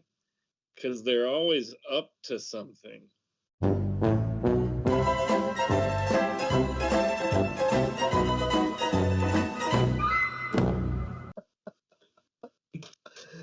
So good. It's so good. All right, Alec. Show yourself. Yeah, I bring hear on you. Alec. All right. Bring on Alec. Have I materialized? I can hear you. Hey, there you are. Maybe I should go. Yeah. Oh, let me get this in. Alec Hawkins, ladies and gentlemen, Monarch, good friend of both Shane Ballard and Ron Tibbet. I knew a little bit about Tibbet from through you guys and through Chris, and he was usually up to some sort of antics around there, and it always seemed like he always had you in tow, like he was Gandalf and you were like, you know, one of the fucking hobbits. I can't remember the fucking name right now. I'm a little stoned. Anyway, you're here. Say some shit. Okay, yeah. So, I made a short film in which Shane was a part of. So when it came time to, you know, what do we do now? And it wins an award at the Magnolia Film Festival, which Ron Tibbet was the founder of. So Shane had seen 5 Easy Pieces and wanted to get a piano, and in that movie Jack Nicholson's in the back of a truck playing piano. I haven't seen it, so that could be wrong. But anyway, he'd seen this movie, so we're kind of, and there's other people kind of around, just, you know, hanging out. We go to Palmer Home thrift store to buy a piano, put that sucker in the back of his truck, and we end up at Alex Barton, the Mohawk guy from Citizen Shane, and out at his folks' place so we can shoot the piano. So that's what you're seeing at the beginning of the film, is kind of this surrealistic, I don't know, like one of the first things when I went to Shane's house was I saw he had, like, you know, the VHS tapes that Thor's talking about, but he had like Kenneth Anger and Louis Buñuel and all this really awesome avant-garde stuff. So we were trying to do something like that. We had no script, but Shane is a fascinating visual, and so anyway, he's shooting these pigs off of a piano.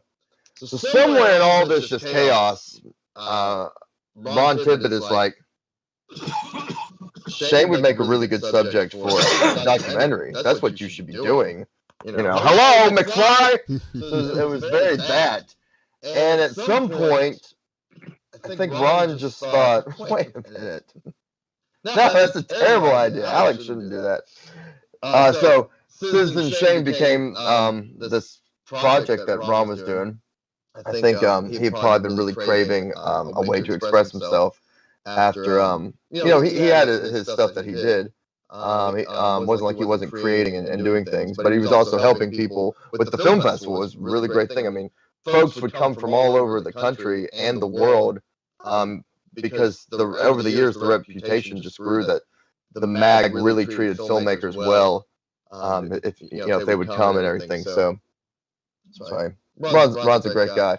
And it's weird too, because I think that Chris White guy is turning into Ron. So wait a minute. So that's kind of. Wait a minute, Chris. You want to chime in on that? There was a throwdown. He said you were morphing into Ron Tibbet. Dude, if that means I'm gonna marry a doctor and make films, yeah, I can do that. Yeah. All right. I can do that. Yeah. Right. And to be fair, watch out for those red Corvettes. That's all I'm saying, Chris. That's all I'm saying. I mean, so, Ron was a handsome fella. Ron, you know, I kind of got. I mean, the goat. I like since I've gone all gray in my beard now. I've kind of doing the homage to Ron. Inadvertently, I just don't have the cool hair that he had, you know, but other than that, I think I'm good. No, but I like it. Oh, thanks. But I didn't get to hang out with Ron like you guys did. I knew he was kind of eclectic, you know, that he liked thinking outside the box. What was some of the, he did kind of the mainstream thing with Swept Off My Feet, right? That was kind of a romance type thing.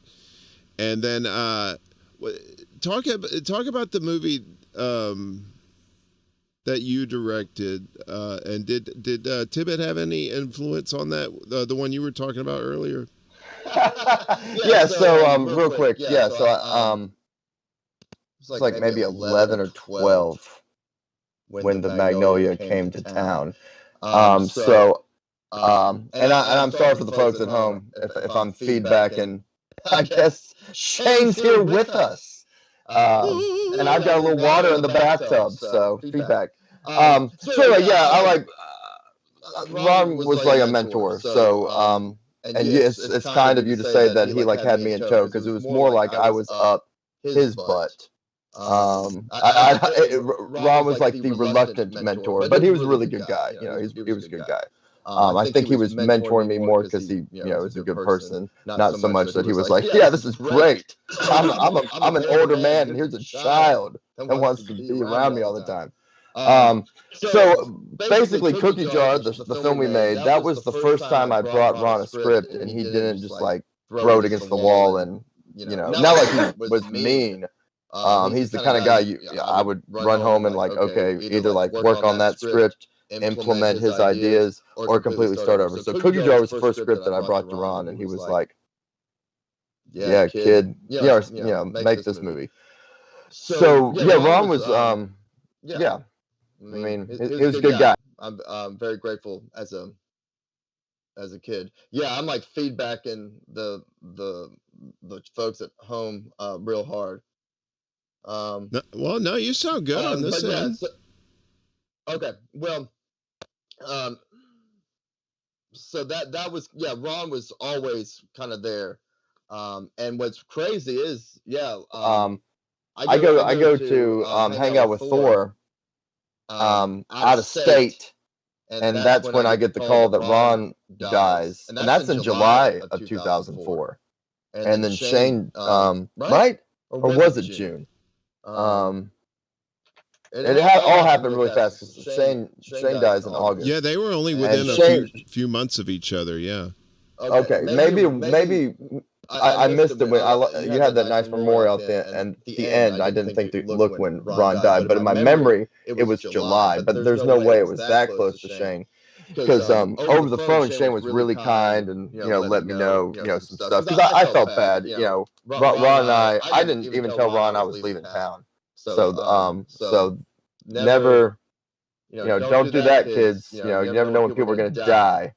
So, but Shane was really sweet. I remember him over the phone giving me some guidance. And real quick, while I'm rambling here, after Shane offed himself, I thought to write Charles Manson a letter so he wouldn't be confused if he didn't know, because Shane was sending Charles Manson like cigarettes and really helping him out. So I wrote Charles Manson to be like, hey, I'm just letting you know that Shane is not with us anymore. And in the letter, Charles Manson says, "Don't ever say that again. Shane was just here. Intergalactic hobo." He didn't say that last part. But I thought that is so cool. Here's Charles Manson, the boogeyman, and he's telling me in a letter like, hey man, like, nah, Shane ain't dead. The soul is immortal. So that's kind of my cool Charles Manson story. Oddly enough, I ended up throwing that letter away after my son was born, along with I think like everything I'd ever filmed. Like I threw away like all my mini DV tapes. And like 3 hours after doing that, I read an article that says, hey, Charles Manson letters are going for thousands of dollars on eBay. And this was before Charles Manson died. So I always thought that was interesting, that I could have profited off of death. But I didn't, because I threw away the letter. Anyway, yes, I believe Thor wanted to say something. Yeah, Thor, if I could get the chance. One other odd thing, speaking of writing Charles Manson letters, I never wrote him, but my friend Nate Garrett, who I was in a band with, had seen Citizen Shane. I'd showed it to him, and he wrote Charles Manson and got a reply back, saying that he wasn't going to get another reply, and that he knew Shane Ballard, and I believe he said Shane was still with us. I could be misremembering that. That's been well over a decade ago since I spoke to him, but as I recall, that's basically how it went. It was pretty weird. I've heard rumors related to that. I heard that while he had put it out and nominally didn't have to pay anything, that a couple guys from the Manson family showed up at his house and said, you need to deposit 2 separate payments of $500 into this commissary account. So I've personally often wondered if there's more there. I can't really prove anything other than what Shane said to me. And man, that's not really what this is about. But in terms of contact after the fact, it's interesting to me, I guess, that was continuing to go on in many ways. Yeah. Go ahead. I'm sorry. My friend Nate is in this band called Spirit Adrift. It's actually pretty popular. I don't know if anyone's heard that story before, but I used to play music with him way back when. And yeah, it was pretty wild to see that letter. So. Yeah, speaking of music, Alec, at the beginning of the show, I do this every I do this every live stream. I have 2 songs by the Hamburger Hobos that I use in the countdown. There's that instrumental. There's that very I can't remember the name of it. It's very peaceful and just wonderful. And then there's the Night. What's that? If it's off the first album, maybe it's Night, but I thought B-15 immediately. That's kind of like a dueling guitar song. B-15 sounds right. I think it's B-15. It's very doom doom doom doom doom doom doom. So that, and then it goes into what is it? Hard Candy. Hard on candy. Hard on candy. Yes. Oh my God! And I got to tell you, brother. My girl loves that song. And I told her, like, the first time I started doing this thing, I was showing her the open, and I said, yeah, I used a couple songs by the Hamburger Hobos.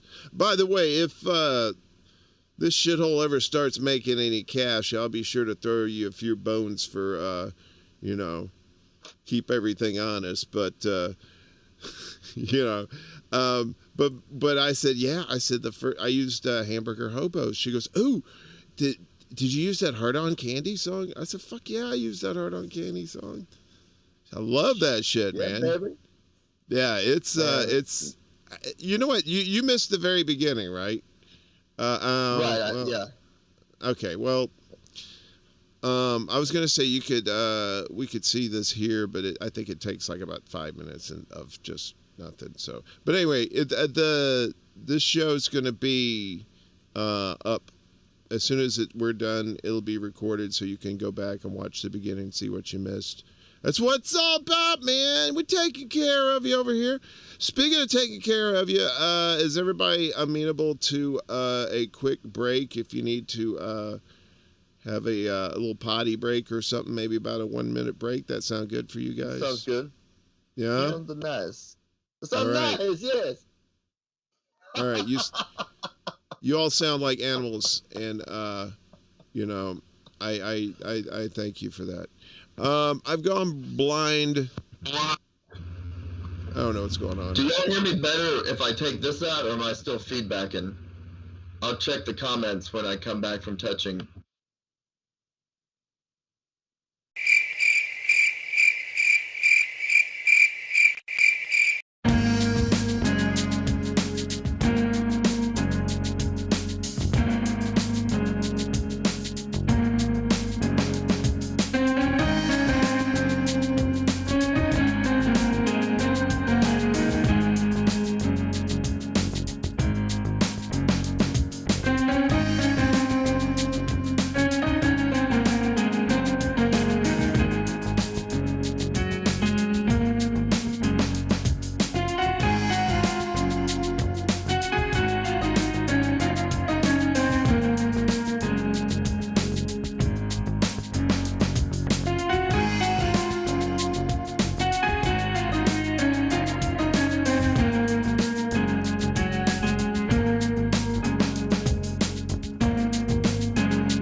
right. I know, right? That's all YouTube don't sue me and demonetize me music. That's why I hope you guys don't sue me for using hamburger hobos. So, but we'll see about that. Litigation is ripe. Let me look at the chat real quick here. I want to give shout outs to everybody that's here. Tron Monkey, I know who that is. Tron Monkey official music. Exploding Varmints, Steve Cisco, and Clower's Basement Tapes. Oh, that's me. That's you? Yeah, that's me. That's my friend's account. Why you gotta out yourself like that, man? And I believe that's it. 7 viewers. This is a record. This is a record, y'all. Every week, little by little, just like that Robert Plant song. You know what I mean? Little by little, bam, bam, I can breathe again. I can't remember which album that was on. It was the one with Big Log, I think. Anyway, I digress. Hello, welcome back. We were talking about Citizen Shane.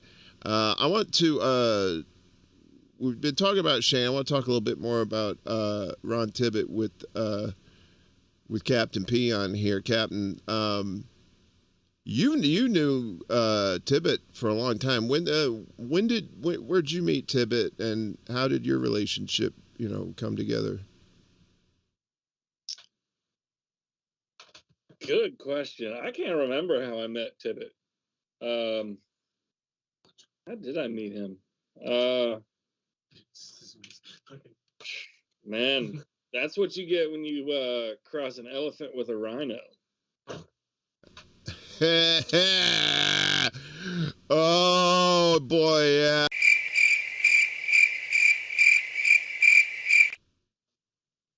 It's a very quiet show tonight. Actually, I do remember how I met Ron because he did a jazz show on the radio in West Point, and I was a DJ. So every Saturday morning, I would wake up about 4:30 or whatever, get to the station at 5, start it up, and he would stroll in around 10 and do a jazz show for like 2 hours or something. So yeah, so I met him that way, and we talked about film because I was into Hollywood, not so much independent, but because of that friendship, I started watching more and more independent films, and yeah, so that's how our relationship blossomed. Yeah, he I at first, you and I have known each other about 30 years, I believe. I think we met at the Methodist Church, and I'll never forget it. You were wearing some goofy tie, and you look like some, like, I don't know what kind of bit you were doing. You were doing some sort of like weird shit with the tie, and I said, yeah. And the same thing I did with Shane. I saw him. He was like very pleasant. You know how he is. He's very, oh, hello, how are you? He's just very pleasant. But you took a look at him, you're like, no, there's something else here. There's more than meets the eye. He was a character, and Tibbet was a character too. What? That's the thing with Tibbet, man. Like, I guess he was like I don't know, a politically correct version of Larry David. Does that make sense? Because like he would say things that were not appropriate at the time, and then.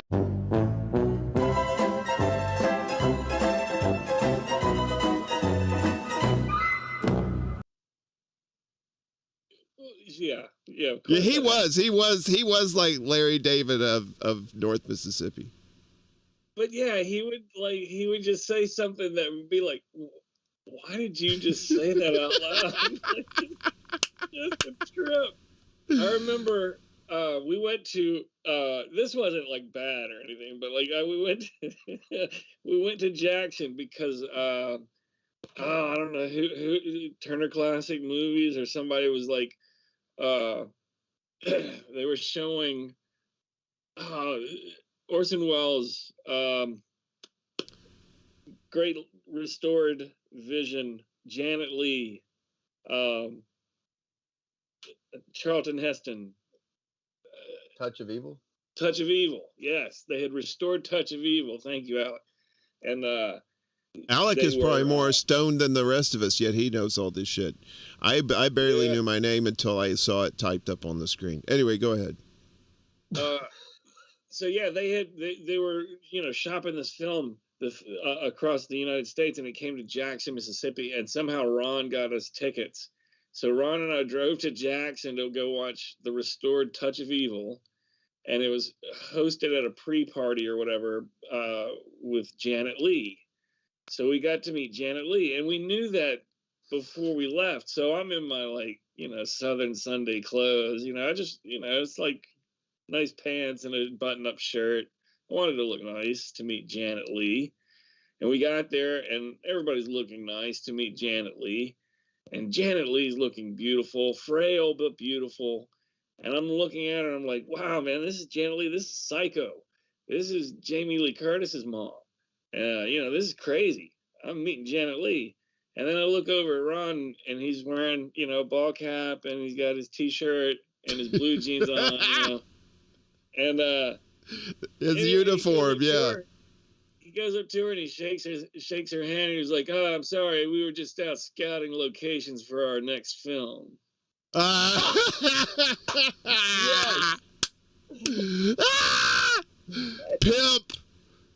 Pimp.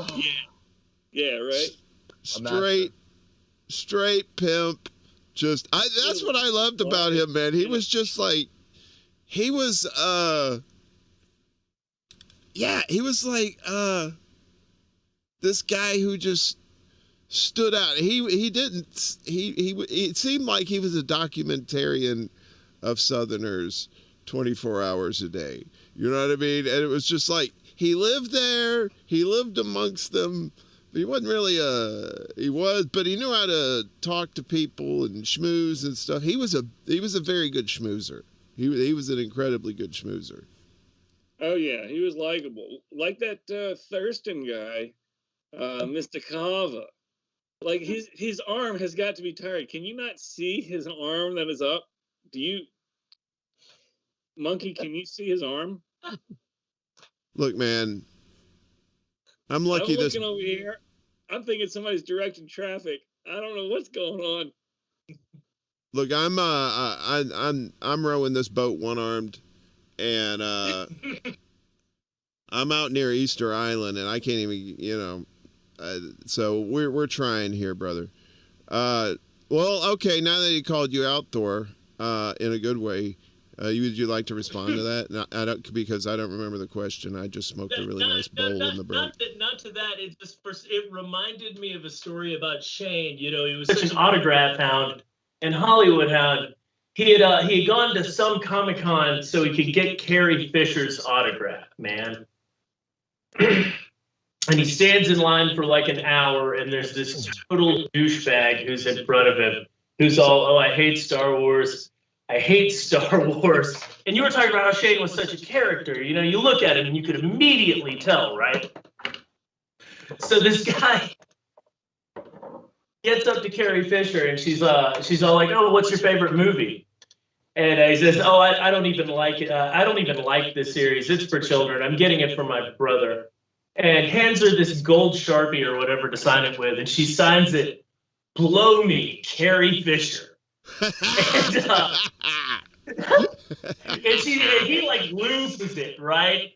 And Shane loses it, and she's so taken with Shane, she's like, "Bring this guy over here. I've got to have a Polaroid with him," Oh, but nice. that's just absolutely how that guy was, man. Like anywhere he went in Columbus, it seemed like somebody recognized him. You go out to eat with him, somebody recognizes him. If the people who run the restaurant don't already love him. Yeah, he was. I mean, you had people like the sidewalk superintendent, dude. Oh yeah, the whole town's filled with characters. It's sort of anybody I've told about up here. It's a bizarre place. like 25. I feel like I served a 25-year sentence there for the first part of my life. But it's a bizarre place that's filled with characters, which, it's a lot of poverty. It's a lot of violence. It's the first place people run to when they've committed murder in Memphis, and then they're trying to get over the border to Alabama 15 miles away. It's just not the best place to be. Like, that's one, that whole place is actually pretty interesting. It's been there damn near since the founding of the country. It's been a crime-ridden shithole the whole time. It's never stopped being a place with profound race issues and huge amounts of racial tension. And the police there are just astoundingly corrupt. The whole reason he's doing that, they have been the whole time. I'm just saying this, don't hold anybody responsible for me, but the mayor for forever, Robert Smith, was my 8th grade principal. That dude was reputed to be a vice lord when they fired the police force and made everybody rehire when they got that interim chief. I can tell you right now, half the officers that they hired were kids that I'm pretty certain that I went to school with that were gangsters. It's just a wild place. The police issues have never stopped. I remember one week the cops bust into the wrong address on a drug raid twice because they went to street instead of avenue. There's the level of incompetencies there is astounding. Anybody who grew up there like me, it's easy to believe that, oh yeah, probably the cops covered up his mom getting murdered because of a CI that was involved. That might seem fantastical to anybody watching it, who's like, why would they even spend the time? But in a place that small, where your reputation often means so much, it might not be the easiest thing for them to get those CIs. So for a lot of us, it's pretty easy to believe that. But yeah, I guess my whole point being Columbus is just a pretty well a terrible place, unfortunately. I lived, I spent a 31-year sentence in Mississippi. I got out on good behavior, and but while I never really experienced violent crime in LA and definitely not in New York, but I remember when I worked at WCBI, me and 2 coworkers, we got robbed at gunpoint, and these guys, you remember, what was it, the Casanova Club that was right next door to the TV station. It was this nightclub, and it was notorious for people like having shootouts and stuff there. So these 3 cats roll up in the parking lot, and they said, "Oh, you guys work here?" And we're like, "Yeah." And they pull out this sawed-off shotgun that was wrapped in places in duct tape, right? And the guy sticks it like right in my ribs there, right under my titty. And he said, "Get those wallets out." And the funny thing was, I think I was the only one who was out of actual cash, because he took $7 from me. The coworker just had his paycheck in there, and they decided not to take his paycheck. And then the other guy was the weather guy who made the most out of all of us. He didn't have his fucking wallet on it, So they ended up with $7.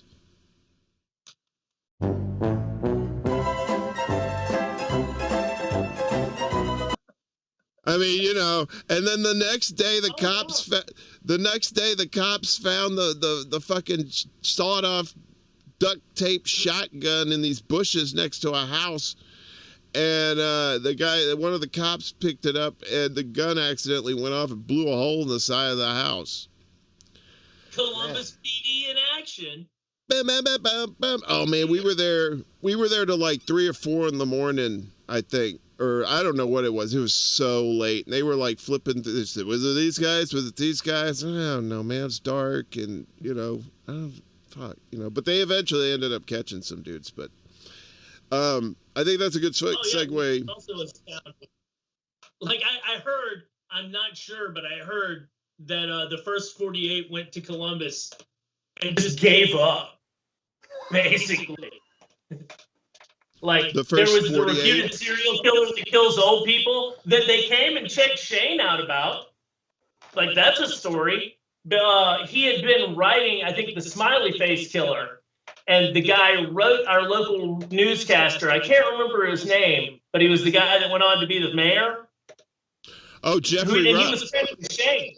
Yeah, he wrote Jeffrey Rupp and Yeah. told him, hey, this guy, I've been teaching to be a serial killer through the mail. And the fucking FBI shows up, takes Shane's fingerprints, takes his blood, all of this shit so that they can rule him out. You know, and that's not the first time he'd been met with the federal authorities. He had the Secret Service show up during the campaign because when he in a newspaper interview, when they asked why he was doing it, he joked he was doing it to impress Jodie Foster. When he was like 12 or 13, man, he had written John Hinckley. And so the Secret Service sends an agent up from Jackson. This poor schmuck's got to drive like 4.5 hours, right? Oh, he's going to catch somebody. Oh, he's going to catch somebody. Yeah, the next Luke Woodham. They probably thought he was going to be the next Luke Woodham, you know? That's what they were hoping. Oh, dude, no, this was before that. Like, Woodham's like 94, 97. No, that was after I graduated in 96. I want to say it was 97, right? And this was back in, I want to say like 91, 92. Oh, okay. Okay. No, he said he was born in 81. He said he wrote it when he was 13. So it would have been like 92, 94. So. Yeah, you shit on math, man. It's 94, okay? I got this. I was raised in Mississippi. You can't blame me. I can barely read. But so this agent gets there, pounds on the door, right? Little Shane answers, hi, looking up at him. Guy's looking over his head. I'm looking for Shane Ballard. That's me. 10-minute conversation with his great-grandparents who took care of him later. Guy's leaving in a huff and peels the fuck out. You know what that reminds me of? He went all the way from Jackson to Columbus for nothing. And me and Michael Creel went all the way. We did the reverse. We went all the way from Starkville to Jackson to watch that piece of shit movie Highlander 2. And brother, that was a long road back. Oh my goodness. We were so excited. We were like teenagers. We were like, we love Highlander. There could be only one. And he said that for a reason, because there should have been only one. I'm sorry. Hang on a second. I got to do this shit because, oh, never mind. I can't do this. No kittens. My kittens are gone. Fuck that. Anyway, Alec, I've ignored you enough. Come back to me, my friend. Where are you? Oh, just chilling with the Kurgan. Listen. It's wild. Holy ground, Highlander. Remember what Ramirez taught you. I love that fucking movie, man. I saw that over at Tad Parsons' house on VHS, and like right after, like once it got to VHS, and I wish I had seen that in the theater. I was just like, fuck yeah! Why is Sean Connery's a Spanish dude, and then the whole French shit? Whatever. It was fun. It was like Princess Bride kind of shit, and I was like, oh, I loved it. Anyway, tangent. Movie. It was a great movie. So, but Highlander 2 was not worth that trip to Jackson. And I think we smoked copious amounts of pot after that. I'm not sure. My memory's a little hazy. But I want to get back to the crime part of all this. So Shane's mom allegedly fell out of a truck. Blood, a red spot on the truck seat that wasn't paint. I mean, you know, it's pretty much somebody offed her. It's just a matter of why. I mean, it's just a matter of like a scorned lover type situation. I mean, you know, I know some rednecks down there get hot-headed. You know, very, very, you know, with their women. I've got my own theory, but as usual, my theories are absolutely wild and crazy because I'm a paranoid conspiracy theorist. So. I mean, it's not like, you know, any of us are, you know, law and ordering on this, you know, bling bling. It's I don't remember. See, like I didn't know the story until they were actually filming the show. I mean the documentary, and that's when I learned about that. I was like, holy shit! I knew his mom died, but I didn't know how she died. And if you go back and look at the newspapers from that era, which is something I've personally spent a lot of time doing online, you're going to find a whole lot of people died under weird circumstances like that seemed related to the police. And I can't really get into the cause because I don't know it. But the best I've got is suspicions.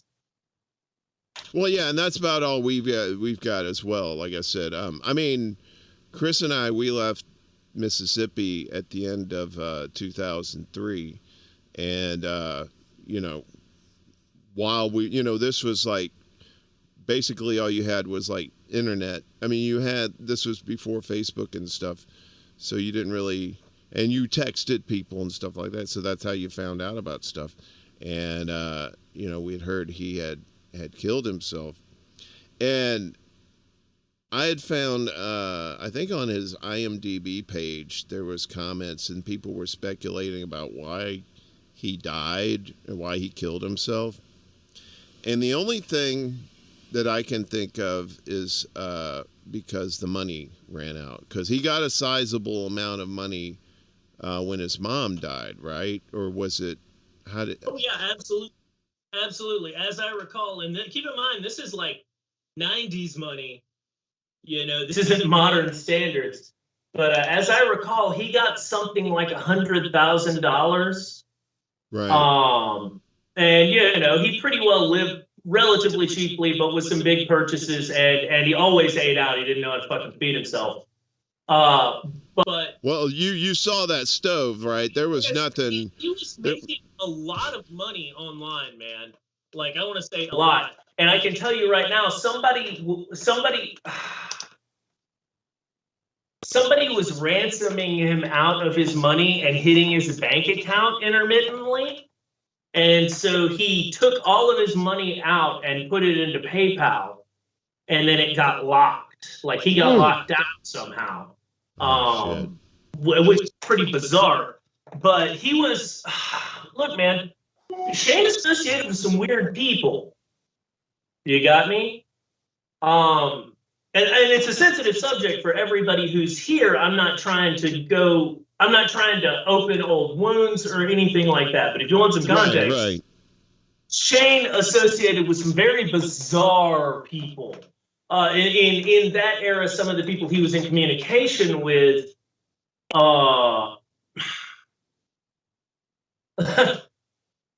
were associated with, music, the music scene, Hollywood, and I'm not trying to sound like one of those people, but specifically with like industrial music. This is something we talked about a lot. I introduced him to some of those people because I knew some folks like Paul Raven, and some people associated with like Skinny Puppy. And so I knew he was in communication with them, and he was in communication with, what's her name? Tina Weymouth. He was in communication, though, with Genesis Peorage. And if you look into the history around that guy, you can fall down some real deep rabbit holes, and they tie back to Charles Manson. So I can't give you any more than that, but I have some uncomfortable feelings related to all that, and I can't really be any more clear than that. Well, I'm trying to pull this up here. Apparently, no, that's not it. Screw it. I'll just read it here. So, I was reading in one of his, I think it was on IMDb, and what it said was in, one of the fun facts or whatever, was that before he died, he was supposed to do some collaboration with Hassel Adkins. Do you know who that is? Yeah, so one of the stories about... Oh, go ahead, sorry. No, I was the one being an asshole. You rude motherfuckers. Go ahead. So when Shane killed himself, Danielle, who we mentioned before, she's like Madonna, just has the one name. She got on that computer. She's smart. She got on that computer and immediately started like saving stuff and going through history and figuring out. So according to Danielle, Shane he had added to his IMDb trivia that like the date he died, because he's about to kill himself. And he, according to the time stamps of when this had happened, it appeared to Danielle like Shane had probably gone into his room and closed everything up and was about to fall asleep into death. And then he remembered, oh, Hassel! So Hassel Atkins is a I don't want to really call him a folk artist. I mean folk art, like an outsider artist. So his stuff falls into the country western spectrum. And there's a really great movie called R.I.P. Rest in Pieces about the artist Joe Coleman. So if you're familiar with that flick, Hassel Atkins appears in that movie. But anyway, he's just this real eccentric guy. He's making country music, painting, and doing outsider art type of stuff. Shane had to drop out of that collaboration to run for sheriff. So, but the funny thing to me is Shane's sitting there dying from carbon monoxide poisoning. He's like, oh wait! Let me get up real quick and log back into IMDb so the world can know that he almost collaborated. Whenever I think about that, I always laugh. Like it's a final joke from him, live by the grill, die by the grill. Yeah, that dude wasn't grilling nothing. Oh, and real quick, part of the quickness was Shane was raised by his great-grandparents after his mother's murder. His great-grandparents. Yeah, his grandmother did. When he died, the grandparents swooped in, threw away anything that was remotely offensive or scary, and sold the rest of the shit. So, someone in Columbus, Mississippi, bought the grill, or maybe there were two grills. Somebody bought those things at a yard sale, and I guess they've enjoyed some fine meats. I hope Shane haunted those fucking grills. Oh no, but this is my favorite. Some woman, because our friend Brian Gibson, who's also a musician and artist, he was trying to buy some of his stuff back, because you don't want to be leaving your stuff at some guy's house that's going to kill himself. So Brian's at the yard sale to buy back his records and stuff, and he overhears this older woman saying, "Oh, this will look great in my grandchild's nursery." She's holding one of those Gacy paintings we saw in the movie. So somewhere in Columbus, Mississippi, an African American child grew up looking at Poe the Clown. So that's astounding. And Shane, I live right up the street from where Shane's buried because some of us like Columbus. You arky bastard. And yeah, Shane does have a tombstone, but it's a tombstone. It's a chunk of marble that our friend Danielle put there. Because they never even bought him a tombstone. I mean, that's a little they cared for him, man. But one thing I meant to bring up before, because you were saying in terms of collaboration, he had gone with, I think, Aaron Dunn to do a movie called Terror Tunes 2, and he was playing the son of Satan. Who did that movie?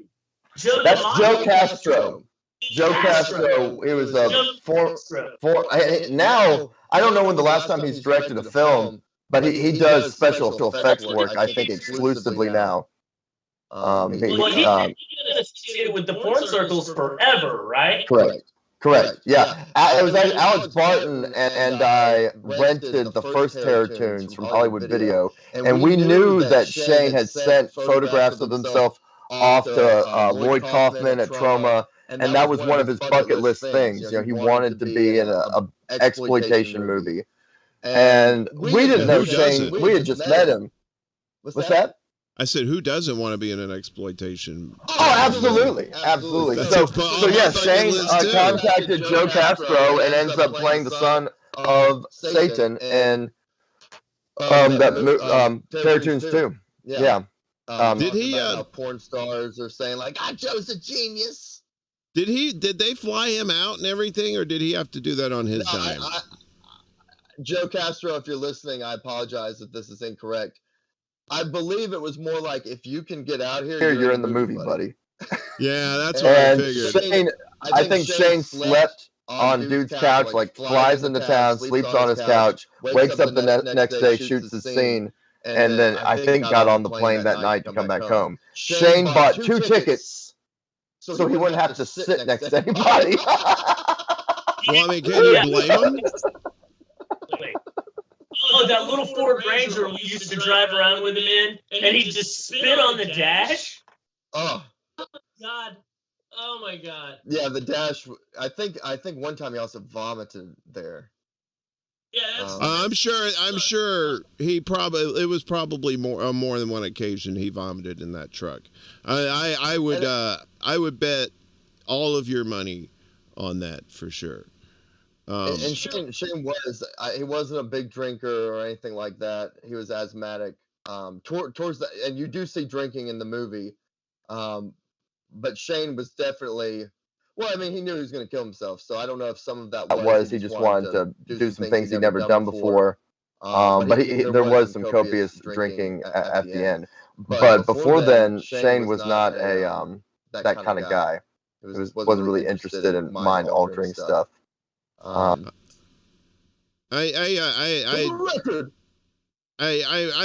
wasn't like, we never got stoned together or anything. I think we were trying to get him some edibles or something, but he wasn't into that. But we drank a lot of beer at the Princess. I know that. We had the cleanest kidneys in the Princess. I want to get Monkey Boy, Captain Peon back in here, because I want to go back to those 2 months. Like, so Shane offs himself. And my theory is he had always said at the coffee shop, I mean, he didn't say it all the time, but at least once or twice he had told me, he said, when the money dries up, I'm going to kill myself. And hello? Oh, what just happened? All right, you non-technical types. But the thing... Yeah, feedback. Kill your don't get your mics next to the speakers there. So long story short, right? So he had said that, and we had left, right? And I remember I got an email from Shane, because we were out there. I was working this retail gig, and it wasn't making that much money off the bat, and we were trying to get this place. And so I borrowed a little money from Shane. I'd never borrowed money from Shane before, and I was like, I was bad enough. I was like, okay, I'm going to borrow $100 from Shane, right? So I had borrowed that like a few months earlier. Not long before he killed himself, he had sent me another email. He said, hey, man, I'm not trying to be a pest or anything. He said, but do you think maybe you could send that money back? And I was thinking to myself, well, okay, Shane usually wouldn't sweat something like that if he was helping a friend, right? I mean, if he had money in the bank still. So that led me to believe, oh shit, the money done dried up, and then like not long after that he took his life. So I think that's what happened. And then, like I said, I'm no Nancy Drew or any of that shit, but I mean that just kind of trying to say he didn't take his life, and I want to be very clear on that. Like I said, that's what I was talking about is more related to his mom. and maybe a lot of the killings that were going on at that time around his mom, and maybe some of the people related to it. Like, right. I want to be really clear with that. And yeah, you know. Well, and the reason I mentioned that was because in some of those comments on IMDb, they were speculating about, you know, and they thought maybe he was murdered, you know. I'm like, why? I was thinking, well, why would you murder someone who lost the race? No, they can't do anything, you know. But I mean, there could have been other reasons. There could have been other reasons, you know. But, you know, but I just don't believe that that happened. And so but there were some people in the comments who were saying that. They were saying, oh, well, you know, he killed himself for this reason. He did this, that. And I was thinking, well, you didn't know the guy, and probably more than likely that's what happened. But I mean, before we get to that, I want to talk about Tibbet. I thought that was more suspicious because of the timing, and I think actually you thought Ron's death was more suspicious. I think so. Yeah. I mean, he died like on the same road he travels all the time, and then it happened. I mean, I don't know. I never saw any of the reports or anything like that. It just seems like, putting my tinfoil hat on, it just seemed just kind of like a suspicious coincidence, you know, that maybe, you know, because Ron, I mean, it was actually, he didn't he put that in a few, Chris, are you still there? Yeah, I'm here. Do you remember, like, afterwards, do you remember talking to Tibbet about, like, how many film festivals and stuff he had taken Citizen Shane to? Did he ever mention anything about that? No, but I thought, like, one of those forms that I found in the hard drive, I sent you on the Dropbox, or in the Dropbox. Right. Hang on. He had a list of festivals that it was accepted to, and I think it was probably around 6 or 7, maybe, including the mag.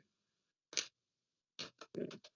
Hang on just a second. I'm trying one of the things I think about now, watching that film this many years later, and thinking about, like, how everything ties together, about, like, him running for sheriff, and it ties together with his mom and her mysterious death and all that stuff. And you wonder, or at least I do, and I'm wondering if you feel the same way, Monkey, is that I wonder if I could go back in time to when all that took place, you know, and like see if she would go out with me, because she looked pretty hot.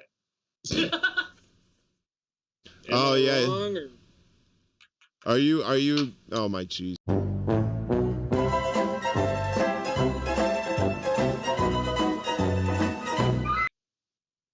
Jesus. Come on, man.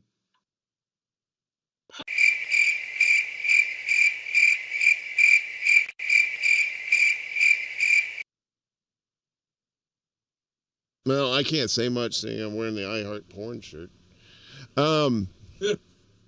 I know, like, see, so Chris and I left, and so we were out of the loop. Like, I mean, we still had people we talked to back there, but we weren't there, right? So it's not the same thing. And, you know, so I was getting piecemeal this stuff, and then all of a sudden, you know, I was hearing it one right after another. First it was, you know, it was Tibbet, and then, you know, then Shane, and then what was it the next year? I think, was it Dennis Hudson passed away too? So it was like all these people just all at once. Yeah, it was like they were very close. Another dude, David Estes, that was pretty well known around there. What's that? Another dude named David Estes that was pretty well known around there. I don't remember David Estes. Maybe I do. Was he a character too? He was a character, man. He had grown up around there, been there the whole time, moved off a little bit, but moved back while you were still there. and was a denizen of the Princess Coffee Shop.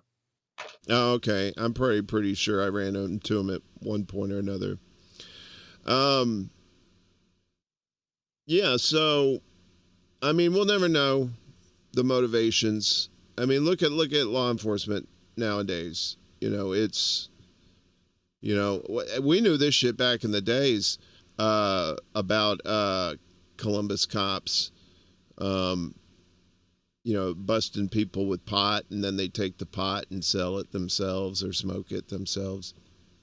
Before we go any further, let me look at the chat here and see who else is all up in here. Angel Jaws on. Thank you for showing up. 8 viewers. What is going on here? I hope these are all people that I know. And if I don't know you, I know you in spirit. So yeah, thanks for watching. Appreciate y'all. No prizes tonight, not yet. Well, maybe once we start making money off this bullshit, we can, you know, send you like a, I don't know, one of those magic 8 balls, but we'll take the thing out. So you're like, damn, this shit doesn't work, but hey, it's free. Anyway, guys, we're at the 2:40 mark. How you feeling? You got one more round of convo in you? Maybe like another 10 minutes? What's going on? Sure. Yeah, now that I'm not wearing the headphones. Is anything different? Yeah, you still you still look like Ewan McGregor. I'm sorry. You need to fix that shit. Wait, yeah, you look like Ewan McGregor without headphones. You crazy bastard. Well, hello there. You look like you're in a prepper bunker. Are you in a Hey, Alec, are you in a bunker? Welcome to hell. That looks like a prepper bunker. Because I saw that bed back there. I got one of those too. I got one of those loft beds. I love those things. I'm sitting under one right now. With my son's. I'm actually chilling in his room. How many kids you got? I got one kid. How old is he? He's 7. 7? Ugh. Yeah. He's gonna freak when he sees this old man in the live stream. He's gonna be like, Dad, you're gonna have to delete that. Why? Nah, just say, you know, it's all cool. You know, we're just playing on the internets. Going down. Well, I think it's been 18 years since they made the documentary, and it's coming up on the anniversary of his death in August. I think Ron's is coming up pretty soon. I know it was like June or July. Yeah, I know. I only put the dates on there. You'd think my stoner ass could figure that shit out, but anyway, you know, in putting that thing together, I had to watch it a couple of times all the way through, and it's always just a joy to watch that film and know that we still have a little piece of Shane and Ron with us, you know, as long as the digital holds out, you know, we'll always have this. And I'm going to make sure that this is going to be on, like I said, on the channel as a replay. So if you missed any of the show, you know, you can just watch it. Yes, someone's allergic. Anyway, what was this? Remember that tape he had of like every Hollywood prop? Yeah, Don knew a shitload of people. Shane's death hit him pretty hard, and he offed himself in his hotel room about a week later. Who was Don Stewart, the DJ that was doing some game show night stuff with Shane at the Princess. Okay, thanks, Exploding Varmints. I always just thought he was just a treasure. I mean, he was just like so, I don't know, I had already started my training of desensitivity by listening to a few Sam Kinison albums and, you know, some Mitch Hedberg and stuff like that before I met Shane. And, you know, the first thing we did, we just started riffing on these, you know, non sequiturs from these old TV shows that I remember seeing as a little kid, you know, like making all the family references and stuff like that. It's like, he had an old soul. You know, he had a very old soul. So, and I think his soul in video and in spirit too. I think it's gonna, because we always think about him. You know, we always think about those guys. So that's how we know they're always with us. So I want to go around the whole. I want to go around the horn here, and probably need to go ahead and wrap this up. Get your final thoughts. We'll start with Monkey Captain Peon. Any final thoughts about Ron or Shane or the movie or the editing experience or anything like that?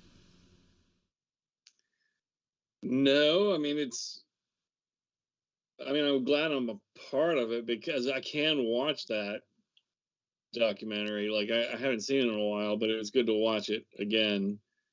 Hated it while I was editing, just because watching a scene over and over and over and over and over and over and over and over and over, and then have Ron like change his mind like 2 or 3 times, and you end up just doing the original thing you done. You know, that was. But glad to be a part of it. Good to watch it again. Good to see it again, and really good to see Alec. I haven't seen you in forever, bro. It's really good to see you. Yeah, so, yeah, man, you look exactly the same, maybe a little hotter. So yeah, this is really nice. Thank you, Warren, for having us here, and also thanks to the Cisco kid, because you might be a dude, you might be a girl. If you are a girl, are you single? But they were a friend of mine. Are you talking about Steven Cisco, the guy's name that says Steven? I don't know. The chick's yeah. What we eating tonight, Steven?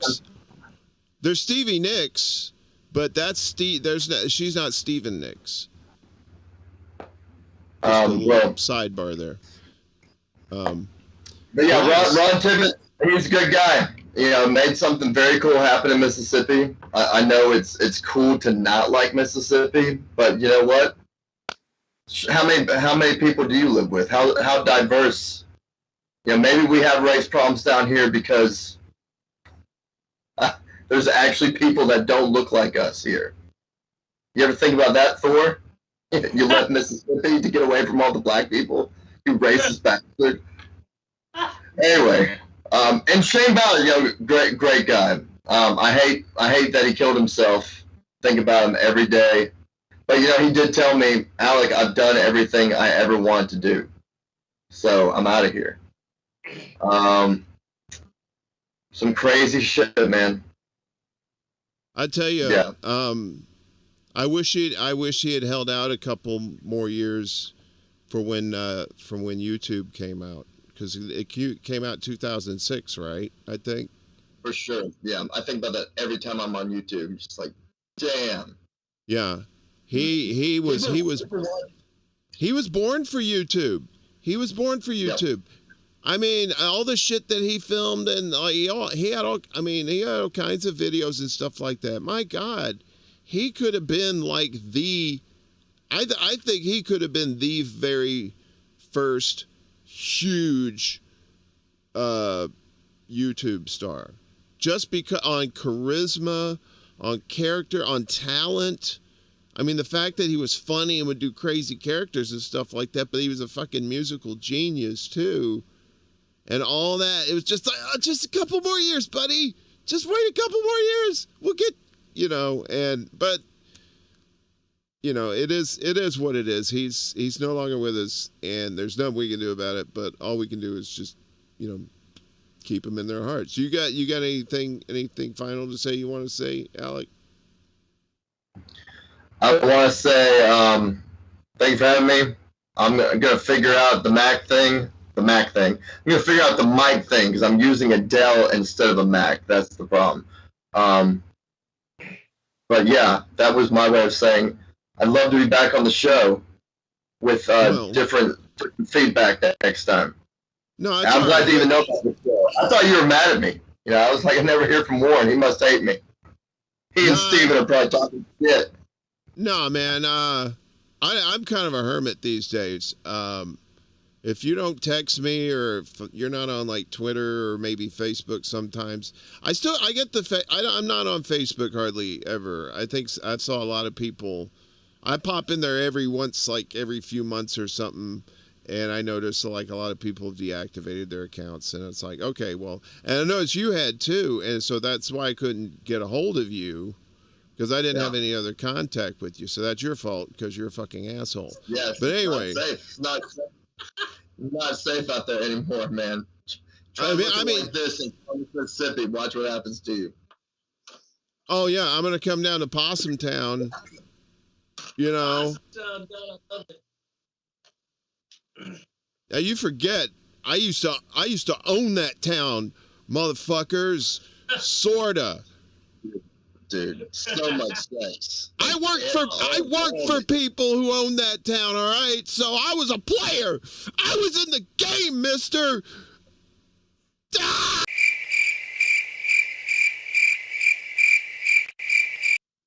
You know, those fucking cows. Anyway, fuck those cows and their judgmental ass bullshit. Anyway, so Thor, King of the Jungle. Yeah. Final thoughts. Any wise words? Anything you want to say as we're heading out here? It's man, it's been bizarre. I got this film basically right as I moved up here, and it was great to be able to. Do you know? No, I don't think anyone else on Earth gets a video to introduce people to both their best friend and the context they came from, sort of. Which I want to say, I moved up here basically because I couldn't find any opportunity back home, you know. And I think a lot of people ended up that way, because if you don't fit in with the culture there in some way, then it becomes hard even to find employment. As for ethnicities, man, I don't know. I've never had more different ethnic food than I have up here, prepared by the people who are actually making it. That's a shout out to Steve Sisko. But in reality, I've never had more friends that were more diverse back home. It was pretty much, I know black people, I know white people. That's what I grew up with. Arkansas was surprisingly diverse, you know. It was a real contrast to that area where it's really black and white, and a lot of people seem to see the world in a real black and white sense. And if they don't really want to make room for people who are outside of that paradigm culturally, who are characters, like you said, which is why the town crawls with them, I think. Up here, I don't see as much of that, but I have met people of almost every ethnicity. The last place I was working was 90% Indian. It was the largest apartment complex in the area, and it's something like 500,000 people in the general metropolitan area up here, you know. Columbus is, I mean, I miss Columbus a lot in many ways. I don't think you spend 25 years anywhere and make a lot of joyful memories without doing so. And shit. I don't think I miss Columbus more than when I get that phone call about Shane. But yeah, man, no, it's wild. That film, I think is one of the strangest cultural artifacts a person could come across. Honestly, it is. It's a treasure. It really is. It's the only thing I think that that and Toots and Tina when Shane and I did that together. Oh God. I'm gonna actually, I've still got the Christmas show. I don't have the video for it, unfortunately. I wish I knew somebody who did. But I still have the audio. But so I'm gonna at least put those up on my War Deer Entertainment page. And you know, so at least you'll have the tracks if you feel like playing them, that sort of thing. So you never got that 9/11 1 year anniversary special. No, I did. Thank you for that. Thank God. I was sitting here thinking, like, man, not only did I like destroy all the films and the Charles Manson letter, but I sent the only copy of the Tunes and Tia's show in the mail to you, and it got lost. So that's cool. That's a nice piece of clothing you can walk away with. I mean, you're not entirely wrong. It did get lost. It's just lost somewhere in this shitty apartment. I got to dig it up. I mean, there's a treasure trove in here of shit I got to just clean out. So, I mean, it's in here. I still have the Manson All the Way Live CD that Shane gave me, still wrapped. Never opened Don't it. tell So. it, but if you did, you'd make a bit. I don't know. I mean, maybe, I don't know, but I gotta find it first. So for right now, it's safe. It doesn't have to go into witness protection right now. So, guys, it's 11:19 over here on the East Coast. I think all you guys are Central Time. I want to thank all you guys for coming out and being a part of this. I know we were all a part of it before when it was going on, and a lot of us were a part of it leading up to it. And to know a good soul like Shane's is definitely something that you can say, that you can check off your bucket list, that you met one of the most genuine, kindest, craziest motherfuckers in the fucking galaxy. 100%. 100%.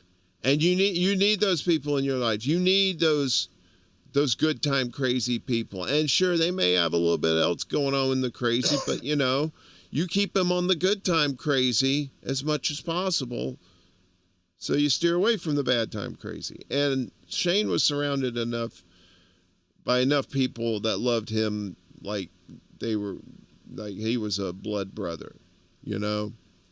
He may have been like an only child biologically, but he had one of the biggest families I think that anybody could ever want to. So I just want to thank you guys. We're not going to do the Irish dancing people dancing in hell like we usually do to close this thing out. But I just want to thank Christopher White, Alex Hawkins, Thurston Carver. You guys are my brothers. Even when we don't speak for months or years, we're all family. We're all part of that North Mississippi family. And like Thor said, don't fall into the trap of everybody's a bunch of hillbillies down south and nobody's smart, or nobody cares about culture, nobody cares about the arts. Go to a little coffee. What's that? There's so many people there, man. I just want to reiterate, like, if I made it sound like in any degree they don't, Columbus has a ton of artists. They have a ton of people who think outside the box. And almost all of them are sort of made to feel bad about it by the general culture. Yeah. And that's why the Princess Theater was like Austin is to Texas. That's kind of like how the coffee shop was to North Mississippi.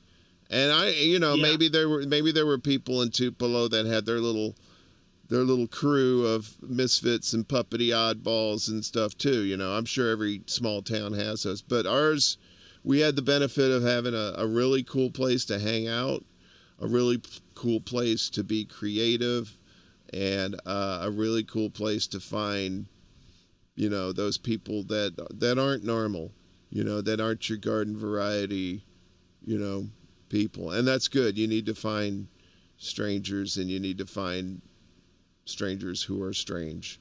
you know.